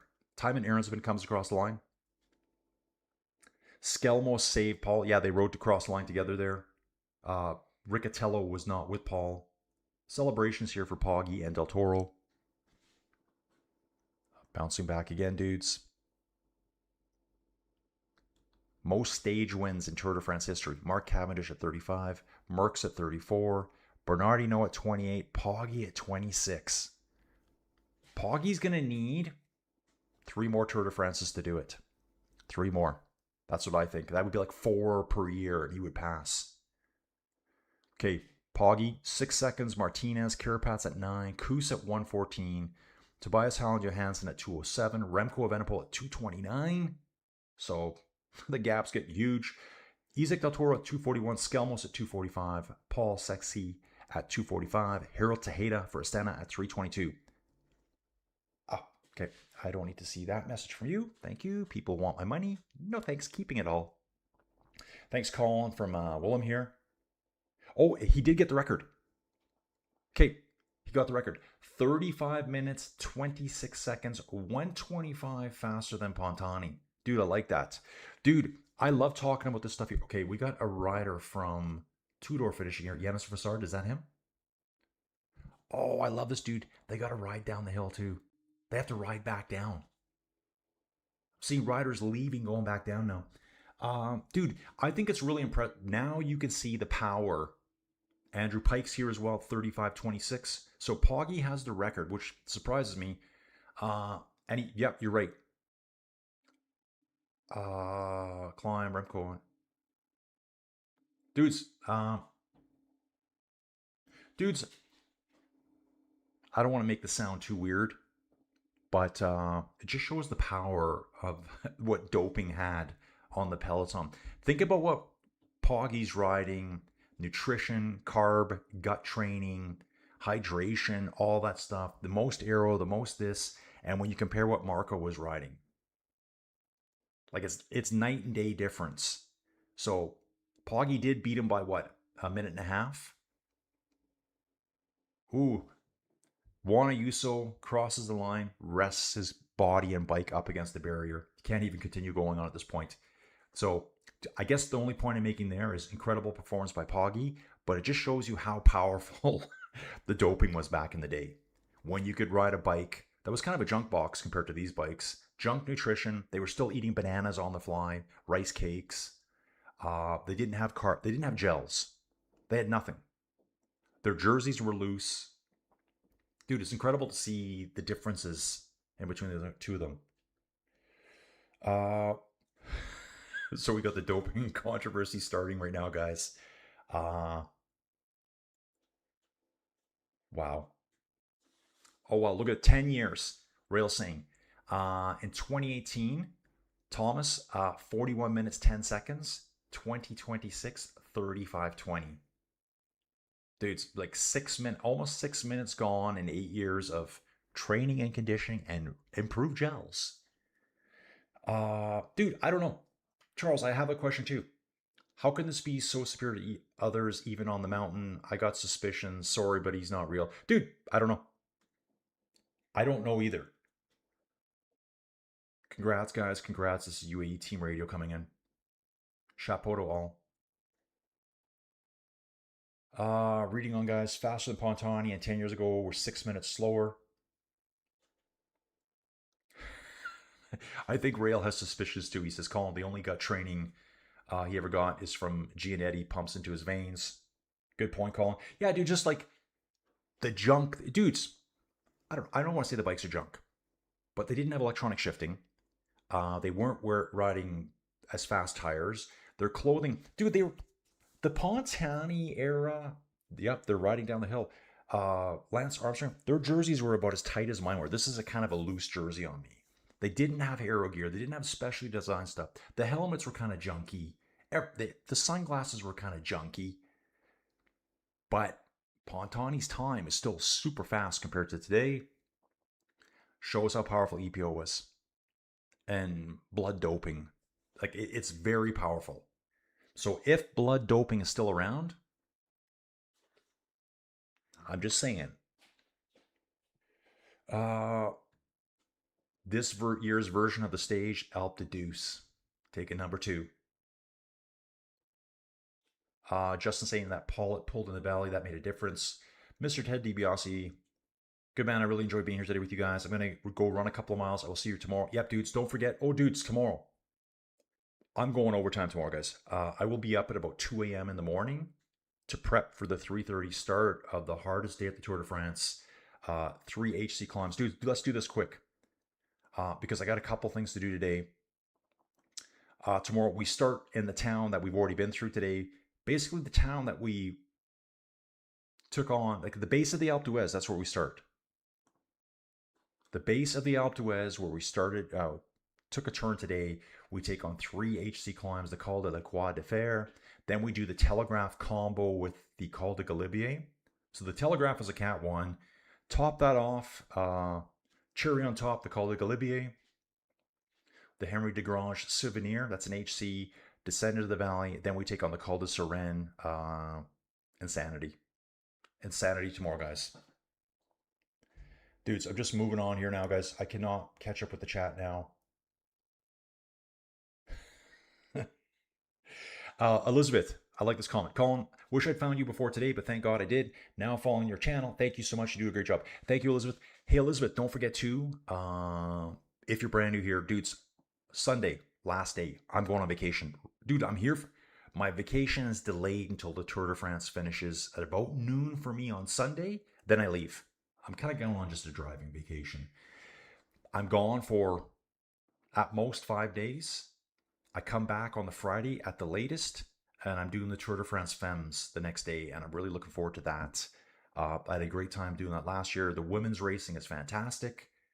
It's more compressed, I find, less brutally long stages. It's different.